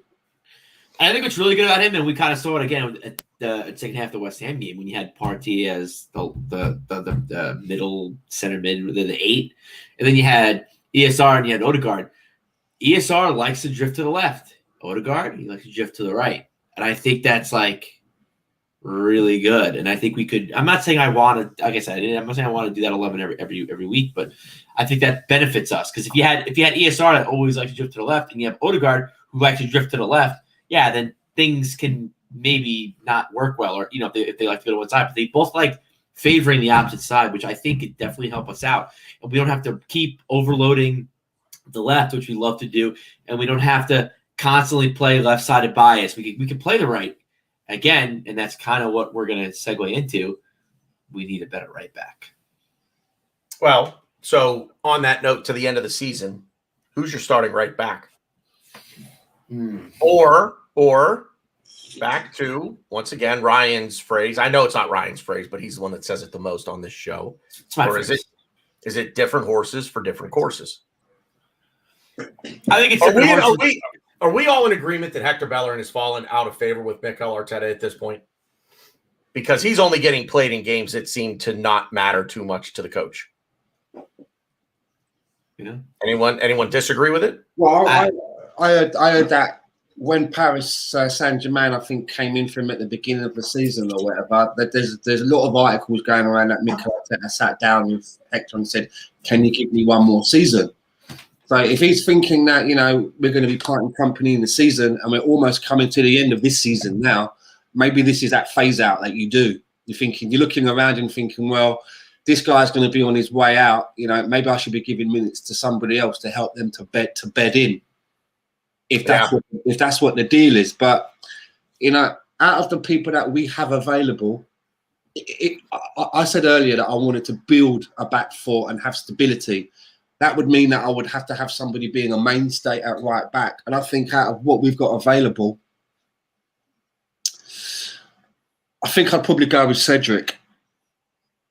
He's played between Cedric and Chambers. He's obviously played a lot more than Callum Chambers has. Callum Chambers did have a good game, and I do like Callum Chambers, but he did start that game pretty badly, I felt. It was as bad as anybody else. So, I think Chambers is a player that we could keep around because he's not terrible, right? And he plays in a variety of positions. We bought him as a right back. He was a right back from Southampton when he came in. We've played him quite a lot as a centre back. We put him out on loan, and he ended up winning Fulham's Player of the Season, playing as a central defensive midfielder. So he's got a few strings to his bow, which could help us. He's had some fitness issues, but I like him. But I think if I'm going to build a back four, solid back four, I'll have stability. We've given a 4-year contract to Cedric. Bellerin's only being asked for another season, it has to be Cedric, right? Yeah, sure. And have Callum Chambers in there fighting for it.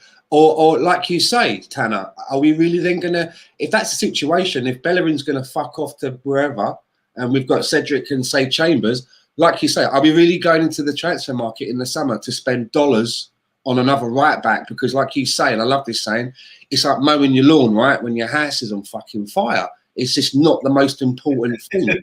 Right. You need a liver transplant, and you're worried about getting a nose job. Or getting your tits done or something. Go ahead, Rohan. Or was that yeah, that was good. First class. Hey, use that in the next paper you need to write. Also, yeah, Ray Anderson says, I remember that game. It was under Emery. Chambers was playing as a left back. Fuck me, what a game he had that game. That was the one with Emery. Do you remember? He got the assist and Emery was kind of laughing and going, I was telling him to stay back. And Chambers was like, fuck that. With Callum Chambers, let's also not forget something. Today I'd be Roberto Carlos. When Mikel Arteta first started with us, Callum Chambers was arguably our best defender.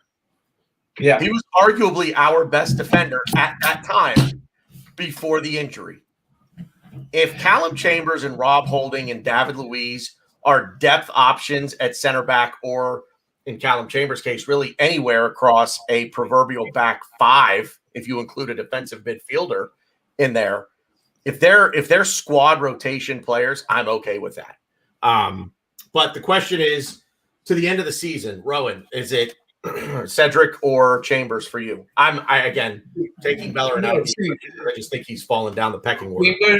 Chambers played really well. I loved him in the previous game, but when he started, if you asked me before that game, I had no idea how he was going to play, right? And I don't like him at right back generally. I don't think he has the pace to come back. He doesn't provide width.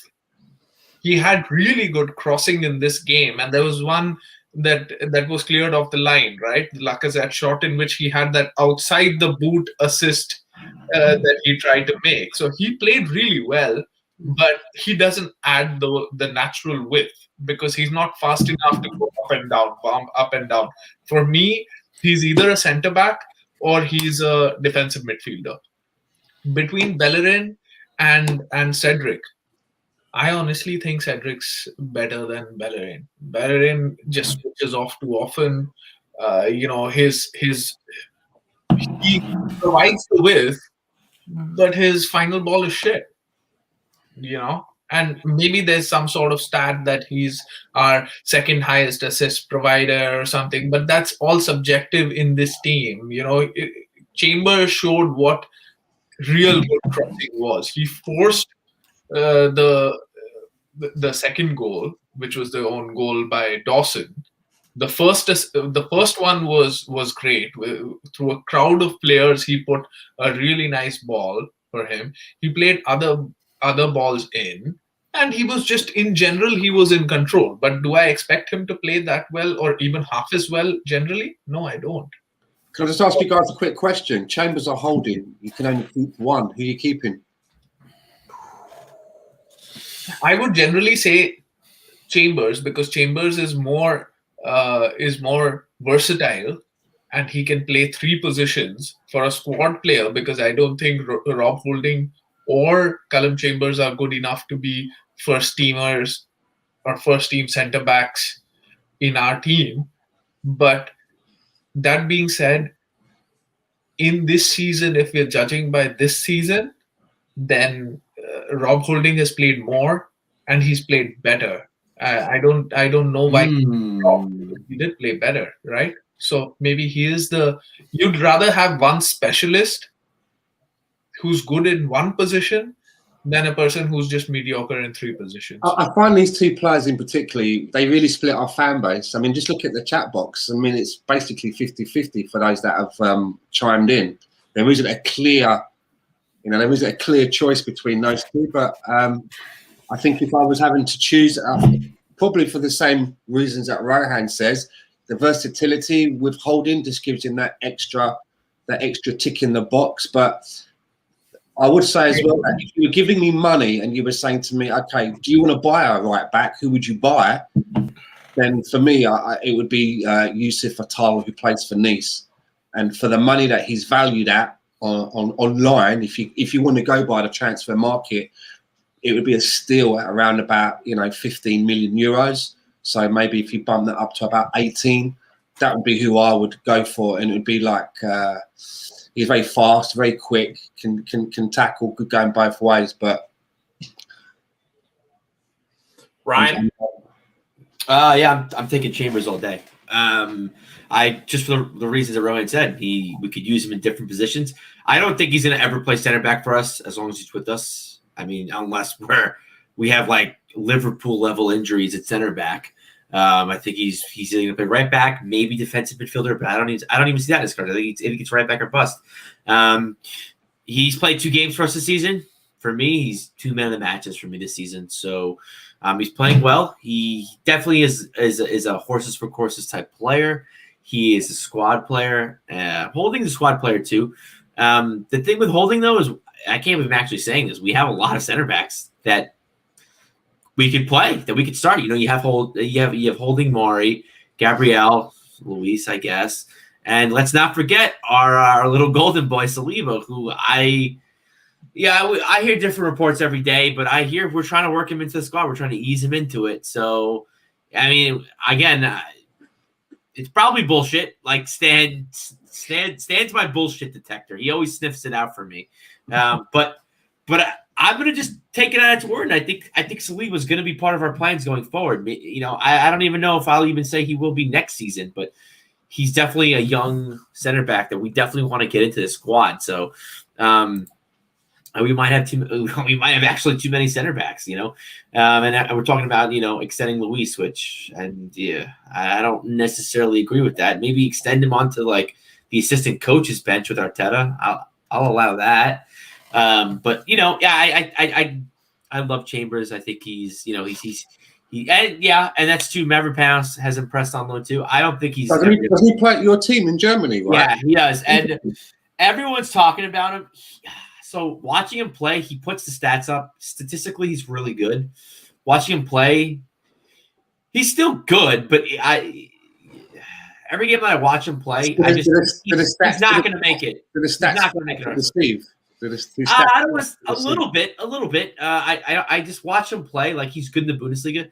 I genuinely do not think he's going to make it at Arsenal, but that's fine. I think if Stuttgart really like him, we could sell him we can get some money for him, which is nice because he's someone that he had that one good game against Man U, and then he got hurt, and then we kind of casted him off. He came back, wasn't the same. So if we could just find him a team that really likes him, like a Stuttgart. Because I listen, as a Stuttgart supporter, I would love to have him because I think he's great. Because we play a back 3, but we kind of don't have it.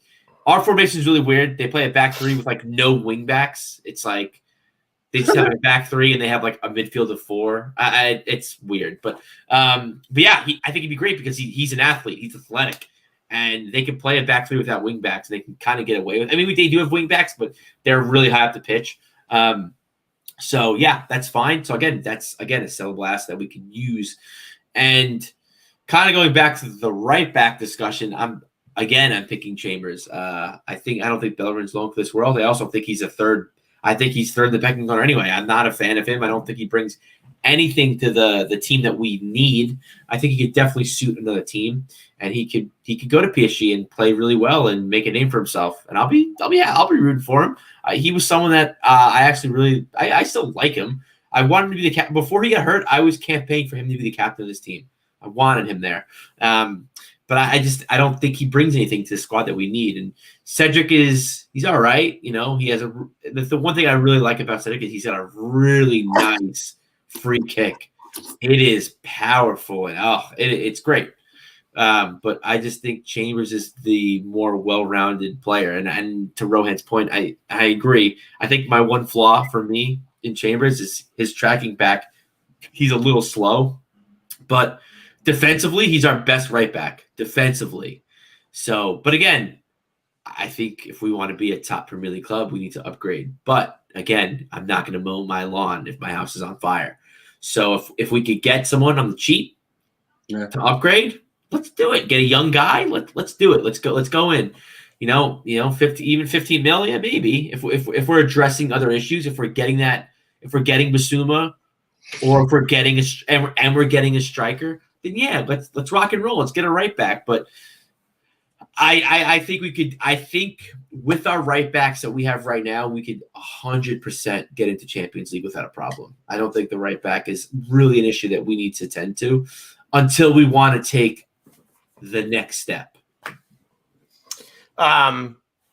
So real quick, this is kind of and I'm gonna make Lawrence Emmanuel's day here because I'm about to put his comment up on the screen, and I know he's gonna love this. And he didn't even have to shout at me in all caps to get me to do it. I didn't know Lawrence was here tonight. Oh yeah, he's here. Wenger signed Holding from Bolton, the League One club, and that is the level he is, League One. Ooh. So here's the problem. So here's the problem with this. You get this preconceived notion in your mind about a player before he plays a game. You just look at, well, how much did we pay for him? Where did we get him from? El Neno syndrome, right? I was just gonna say that. And then no matter what he does, he stinks. No matter what he does, he stinks. He's not good enough. I don't know why we did this. And it's as though you don't understand the way that sports work. You have to have backups. You have to have squad players. You have to have guys case of injury, because if you try to play a full season with the same 11 guys playing roughly 2 matches a week, you ain't going to be very successful. And it's either go out and buy all of the world's best players and give out and sell all of our awful players, and sell all of our awful players, by the way, for £100 million each, because, well, they play for Arsenal and they're worth that. But they stink. Yeah. If we can sell 3 of them, then we can go and activate Odegaard's release clause, right? Exactly. No, we need $1 million more. $1 million. $1 million more pounds. £1 million. It's £301 million. Players plus El Nani. Yeah. Hey, you leave him alone. You leave our Egyptian Pirlo alone. But anyway, it's like, yeah, he's played well for us. At the end of the day, he's played well for us, and that just comments like that drive me nuts. And that's the exact thing that I was going to say. Like because we're going to sell it for £100 million. We need, like, this is a rebuild. And again, I guess because I'm an American and I'm used to, like, in American sports, like, rebuilds aren't just like, hey, like, we're shit, we're 10th place in the table, and like we're barely beating like Benfica and Olympiacos.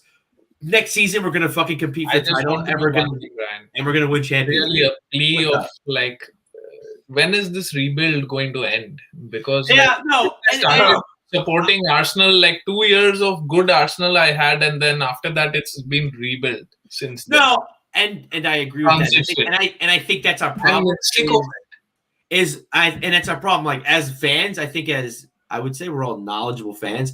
We've noticed that this rebuild has been like way too long, but I think like the club and like the board think like, oh, they've been putting off this rebuild for forever. They kept Wenger way too long. Like, all right, Wenger's gone. The rebuild should have started when we left Highbury. That's when the rebuild. But we didn't. We're like, oh, we'll buy 1 player and we'll be fine. We'll buy 2 players. We'll compete.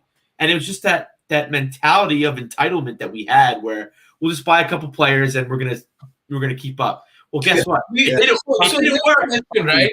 And going out in a transfer window and just bringing in fucking Petr Cech.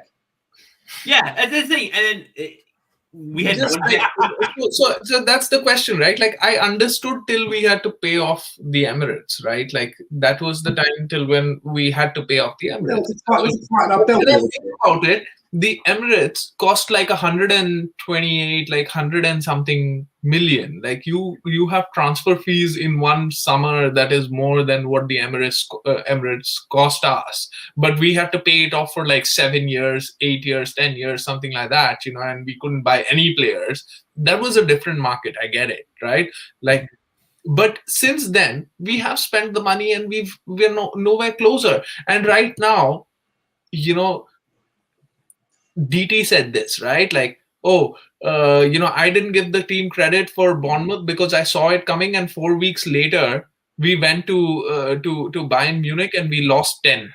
We conceded 10 goals, right? How many goals do you think we would concede if we played Bayern Munich now?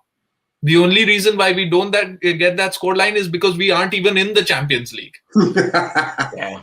I think defensively, to be fair, I think defensively since that game we were a lot better. So I think we put less. We wouldn't score like we scored against them and the other. Like we probably wouldn't score, but I don't think we could see as much as you'd think. But again, like going back to my point, like this rebuild's too long. This board, this we just conceded 3 in 30 minutes to West Ham. Again, it's not because we're playing. Whatever. This is my opinion. It's not because we're playing bad. We shut off. We're adapting to a new 11 because of injuries. And West Ham said, we don't care about your poor performance against Olympiacos. We don't care that you played on Thursday. We're a good team. We're gonna come at you. And people don't give West Ham enough credit. West Ham are a good team.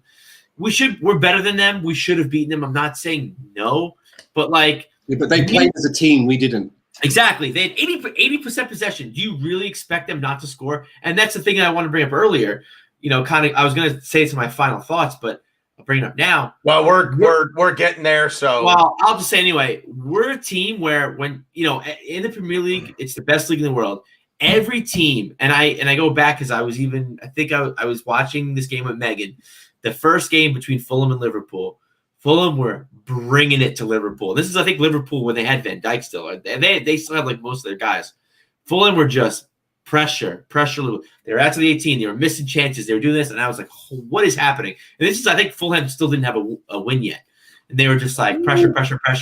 And we were just like, what's happening? Like, this is Liverpool. Like, I don't understand what's happening. And Megan kind of didn't understand what was going on. She just calls Fulham the sex symbol team because their logo looks like a sex symbol. But whatever. Anyways, point being is every team in the Premier League will have their moments against any club. It doesn't matter. They're going to have 10 minutes, 15 minutes of just pressure, and they'll have their chances. They'll have their moments. When it comes to us, the teams that have their moments, that's when we go, uh-oh.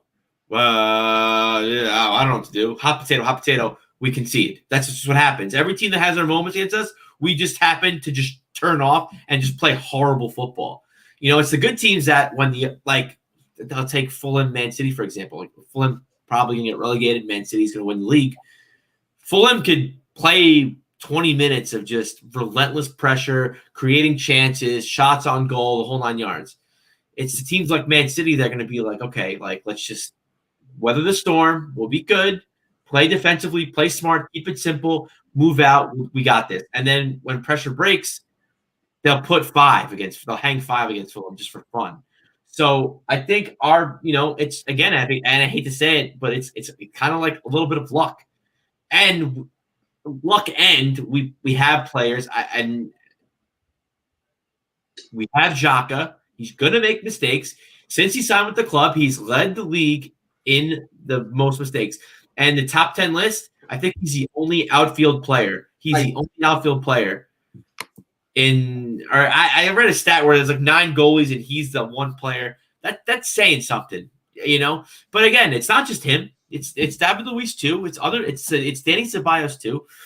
So we have a knack of when teams kind of bring it on us. And it's not Luiz is a center back, but our center backs aren't really the ones that are really doing it. It's just the team just kind of crumbles whenever the team has their 15 minutes of fame, I kind of want to say. So I think it's just kind of adapting, knowing when that's happening and being like, okay, we knew this was going to happen. Just play smart, think, not make any mistakes, do what you got to do. Because if you look at it, like, I don't know, I'm sure I'll like Tanner said earlier in the podcast, I'm sure someone will prove me wrong and I'll look like even more of an idiot than I already do. But most of our goals that we concede, probably, I want to know the percentage.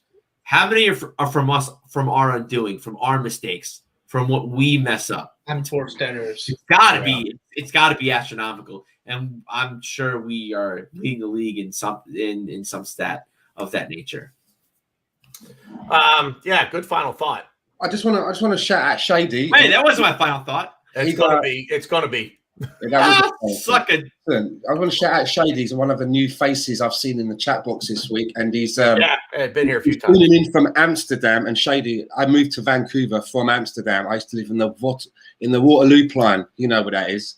But what he says here is, and I really hope this is a joke. He says, "Word on the streets in Holland, Van Gaal is fishing for the Arsenal job in the summer."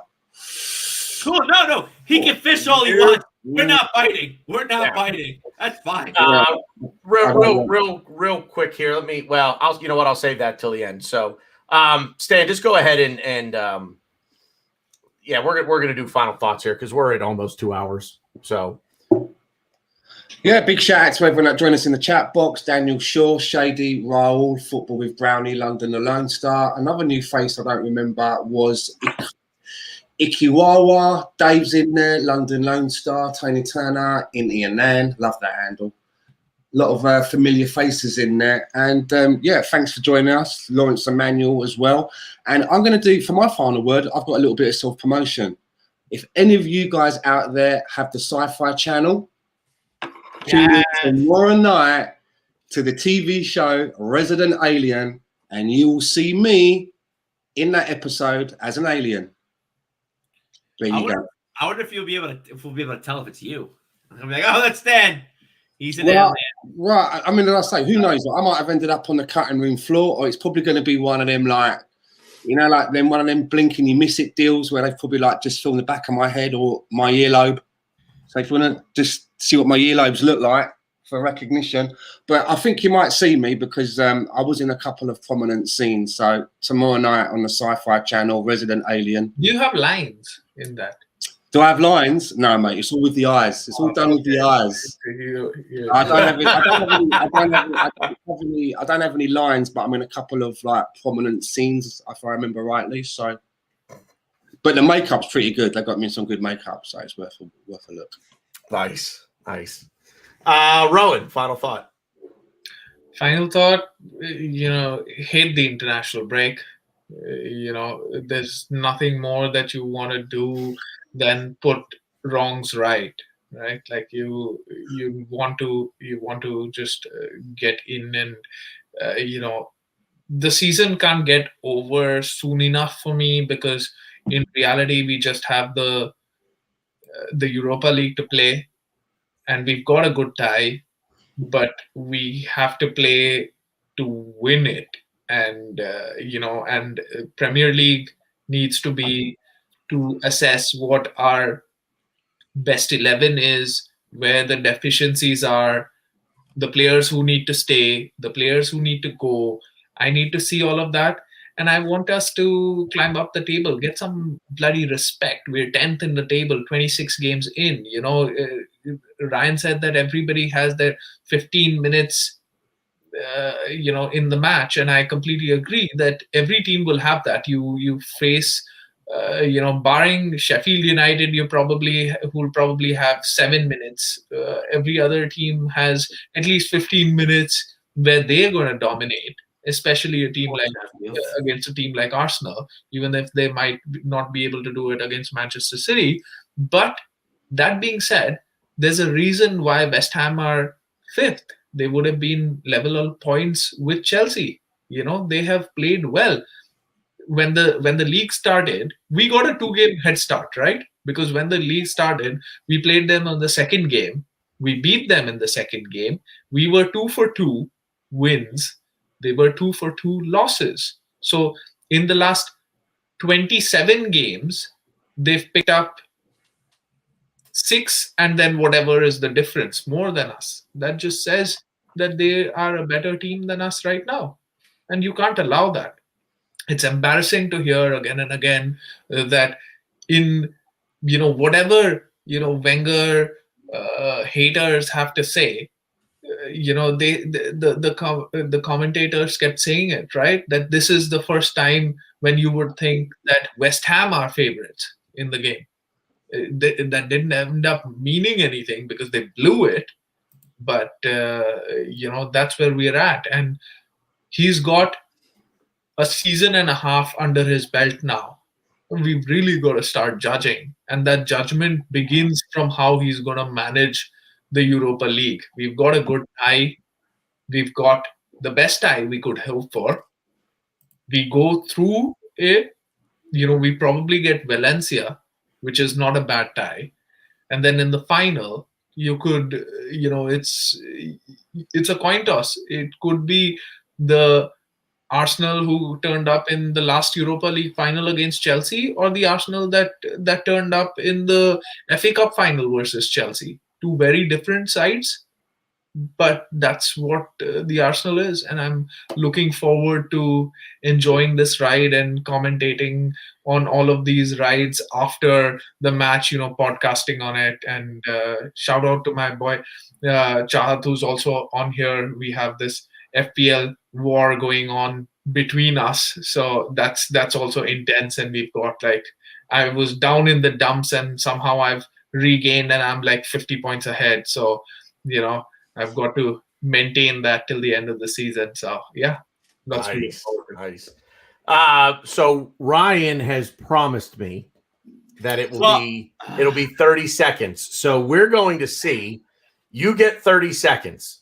Well, the only thing I want to say, I shouldn't be timing shit. I'm timing. The only thing I want to say that wasn't. Hey, wait. We're all going to time it, Stan. You ready? Cool. The only thing I wanted to say that wasn't 30 seconds was, we have a game Thursday, and come on, we got to beat next Thursday. We got to beat the racism, man. Come on, everyone's got to be behind us.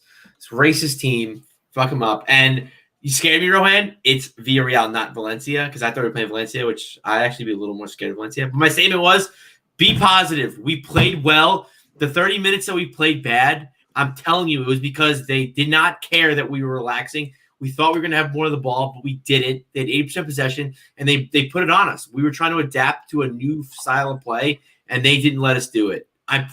Brighter things are ahead, everybody. Let's just be positive and let's do this thing. Come on, you Gunners. So my final word, I will piggyback off of what Ryan said regarding the racism thing. This is silly at this point now. I stand with Glenn tomorrow. Only excuse me, 2, maybe 3 people, because I believe they said somebody overheard it. 3 people maybe at the most know what was said, and if it was in fact said, and there's no reason to cover your mouth if that's not what if you're just cursing at him, curse at him. If you're calling him an asshole or something stupid, like you're not covering your mouth. You're not whispering it in his ear. So if that is true, I'm with Lawrence Emanuel here. UEFA needs to take a very massive stand against this and say, you know what, you're done. If that's what you're going to do, you're done. You don't punish the player, you punish the team, because now you have to put the onus of the responsibility on the club. Yeah. That has to fall to the players, to the entire club, to say, we're not going to stand for this. And that dude, and then it's up to Slavia Prague to say, you know what, you cost us this, you're gone. And this was their captain, I think. Was it their captain that did this? I don't know. Who did it. Kadula is his last name, and I think I saw he was the captain of the team. And to be fair, I sent you guys the picture of the ultras with their banner. Yeah. To me, that's a little. I kind of was a little.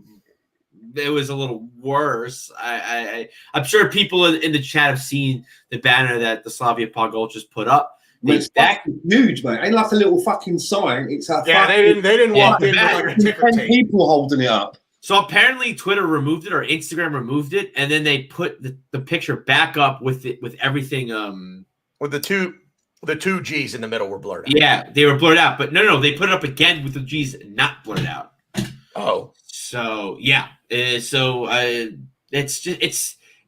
that this is what the world's come to, but hopefully, like, these players on our team could really, like, if to me, you want to be up for every game, but to me, come on. If this doesn't get you hyped up, if this doesn't get you excited that you want to put 10 past Slavia Prague, like, come on, please. The last time we played them, what was it, 2008, 2007? We beat them 7-0. If we don't hang at least 8 on them, I'm going to be upset. No. This could go down. I would love to say more on this. I really would. We are at 2 hours. And who knows, maybe with this international break here, maybe we will. Maybe we'll just take the time to do a show where we talk about this and just have a very open, but what needs to be a very honest discussion about this, not only in football, in sports, but in the world as well, as a whole. It's at this point now, if you look, I'm not racist because I hate everybody. So that's how I know I'm not racist. But no, I'm kidding. In all seriousness, if this is the reason that you hate someone, then have a word with yourself. Lock yourself in your basement. Don't come out. Just don't come out. I don't like people who are scumbags, and there are people of every race, color, gender, religion, anything else, any other identifiable trait. They're scumbags in all of them. And those are the people that I don't like. I don't like scumbags. As I said on Twitter, I would take that picture of that banner, I would blow it up, hang it in the dressing room, and there's your team talk done. There's your team talk right there. Done. Yeah. So look at that. Go out and do something about it. And I would love Arsenal to go out there and just absolutely fucking humble them. Yeah. I'm with you. I'm with you. Yep. Go out there and you know what? Even maybe put an armband on every player with what number is Glenn Kamara? 16, I think. Put an armband with the number 16 on it. Go out there and say, okay, we're playing for that dude. I like that. Right? We're playing for that guy tonight and next Thursday. I like that. And maybe even somebody just go out there, and if Kadula plays, 2-foot him. 2-foot him. And then when you're done, I'm serious. And then when you're done, go up to the referee and say, okay, give me my red card. Give me my red card. And tell the referee exactly why you did it. I'm not getting knocked at Europa. Because your organization didn't do what it was supposed to do. So now we're going to police the game. So it's not that big of a deal to you then. So it's not that big of a deal. I don't want to start an argument, but it's not that big of a deal. If that's what you're saying, no, you're not going to win that one. You're not going to win that one. No, I'm going to say shout out to Gary, because I think this is where the armbar is probably the right word to use in this case. I think we should give him the armbar. Yeah, right. Little cross-face crippler. Also, too, if anybody in the chat, anyone that's watched the show, if anyone has anything that you guys want us to talk about next week, because it is the international break, feel free to message any four of us or the same old Arsenal USA Twitter account. Don't message me, please. All right, yeah, don't message me. And honestly, don't message me either, because I want. I'm joking. Please message me. All right, well, don't message me, because I want the beer selections only. But seriously, feel free to message us and let us know what you guys want us to talk about, because it's going to be boring, and I want something to talk about. And you know what? Let's do that next week. Next week's show, fan forum. It's going to be all about you guys next week. Big shout out to Shady. This says there's going to be a dad on Friday. Congratulations, Shady, my old son. Hope it all goes well for you. Seriously, people say game over, you get married. When you have a kid, it's like double game over. Like, you have the extra life. Now it's really game over.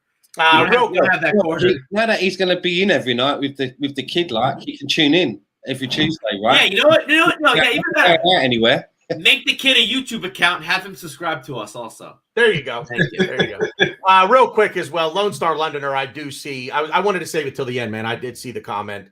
Lone Star Londoner, massive supporter of the show. Yeah. Massive supporter of my channel personally.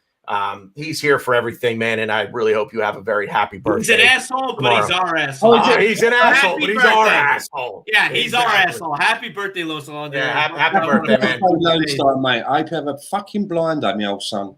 Absolutely. Here. As Stan said before, thank you to everybody in the chat. You guys know where to find me, Bearded Gooner. Just search Bearded Gooner on YouTube. If you're not already subscribed, shame on you for 6 weeks. But at 1,000 subscribers to my channel, real quick, when I hit 1,000 subscribers on the channel, we will be doing a giveaway, and it'll be a giveaway of your choosing between a printed Arsenal kit. What's that, Stan? I was going to say, can we not just give fucking Ryan away? No, Stan, nobody will want him. Nobody will subscribe. I'll lose subscribers. It's like what is it? They do like the dates. Like you auction off like the bachelors. Yeah. Like I'll be yours for a date for a night. Do I hear $1? A night with Arse Bros Ryan. Yeah. Do I hear $1? Please. You'll be lucky if you get a nickel for me. Exactly. So the raffle prize at 1,000 subscribers to Bearded Gooner Media will be either a printed Arsenal kit, and it will be a new kit for next season. Your choice, home, away, Actually, third, printed, player of your choice. I want to talk about the Or- kits. I really like the kits next season. Just saying. Or if you are already an Arsenal member, I will pay your membership fee for the season. I will send you the money on PayPal. You pay. I'm not going to go in and actually pay it. I'll send you the money via PayPal or another form, and you go in and you pay your membership fee for the year. So that'll be the raffle giveaway, and it'll be winner's choice. On that one, gentlemen, thank you very much. Lively discussion tonight. Really enjoyed it. We appreciate everybody in the chat. As we said, please once again consider donating to Tony Turner's GoFundMe for his new peg. That will come in very handy for him to walk the dogs, because I'm sure right now they're walking him. So that's all we got, guys. Appreciate you as always. Good footy talk. We'll see you out there.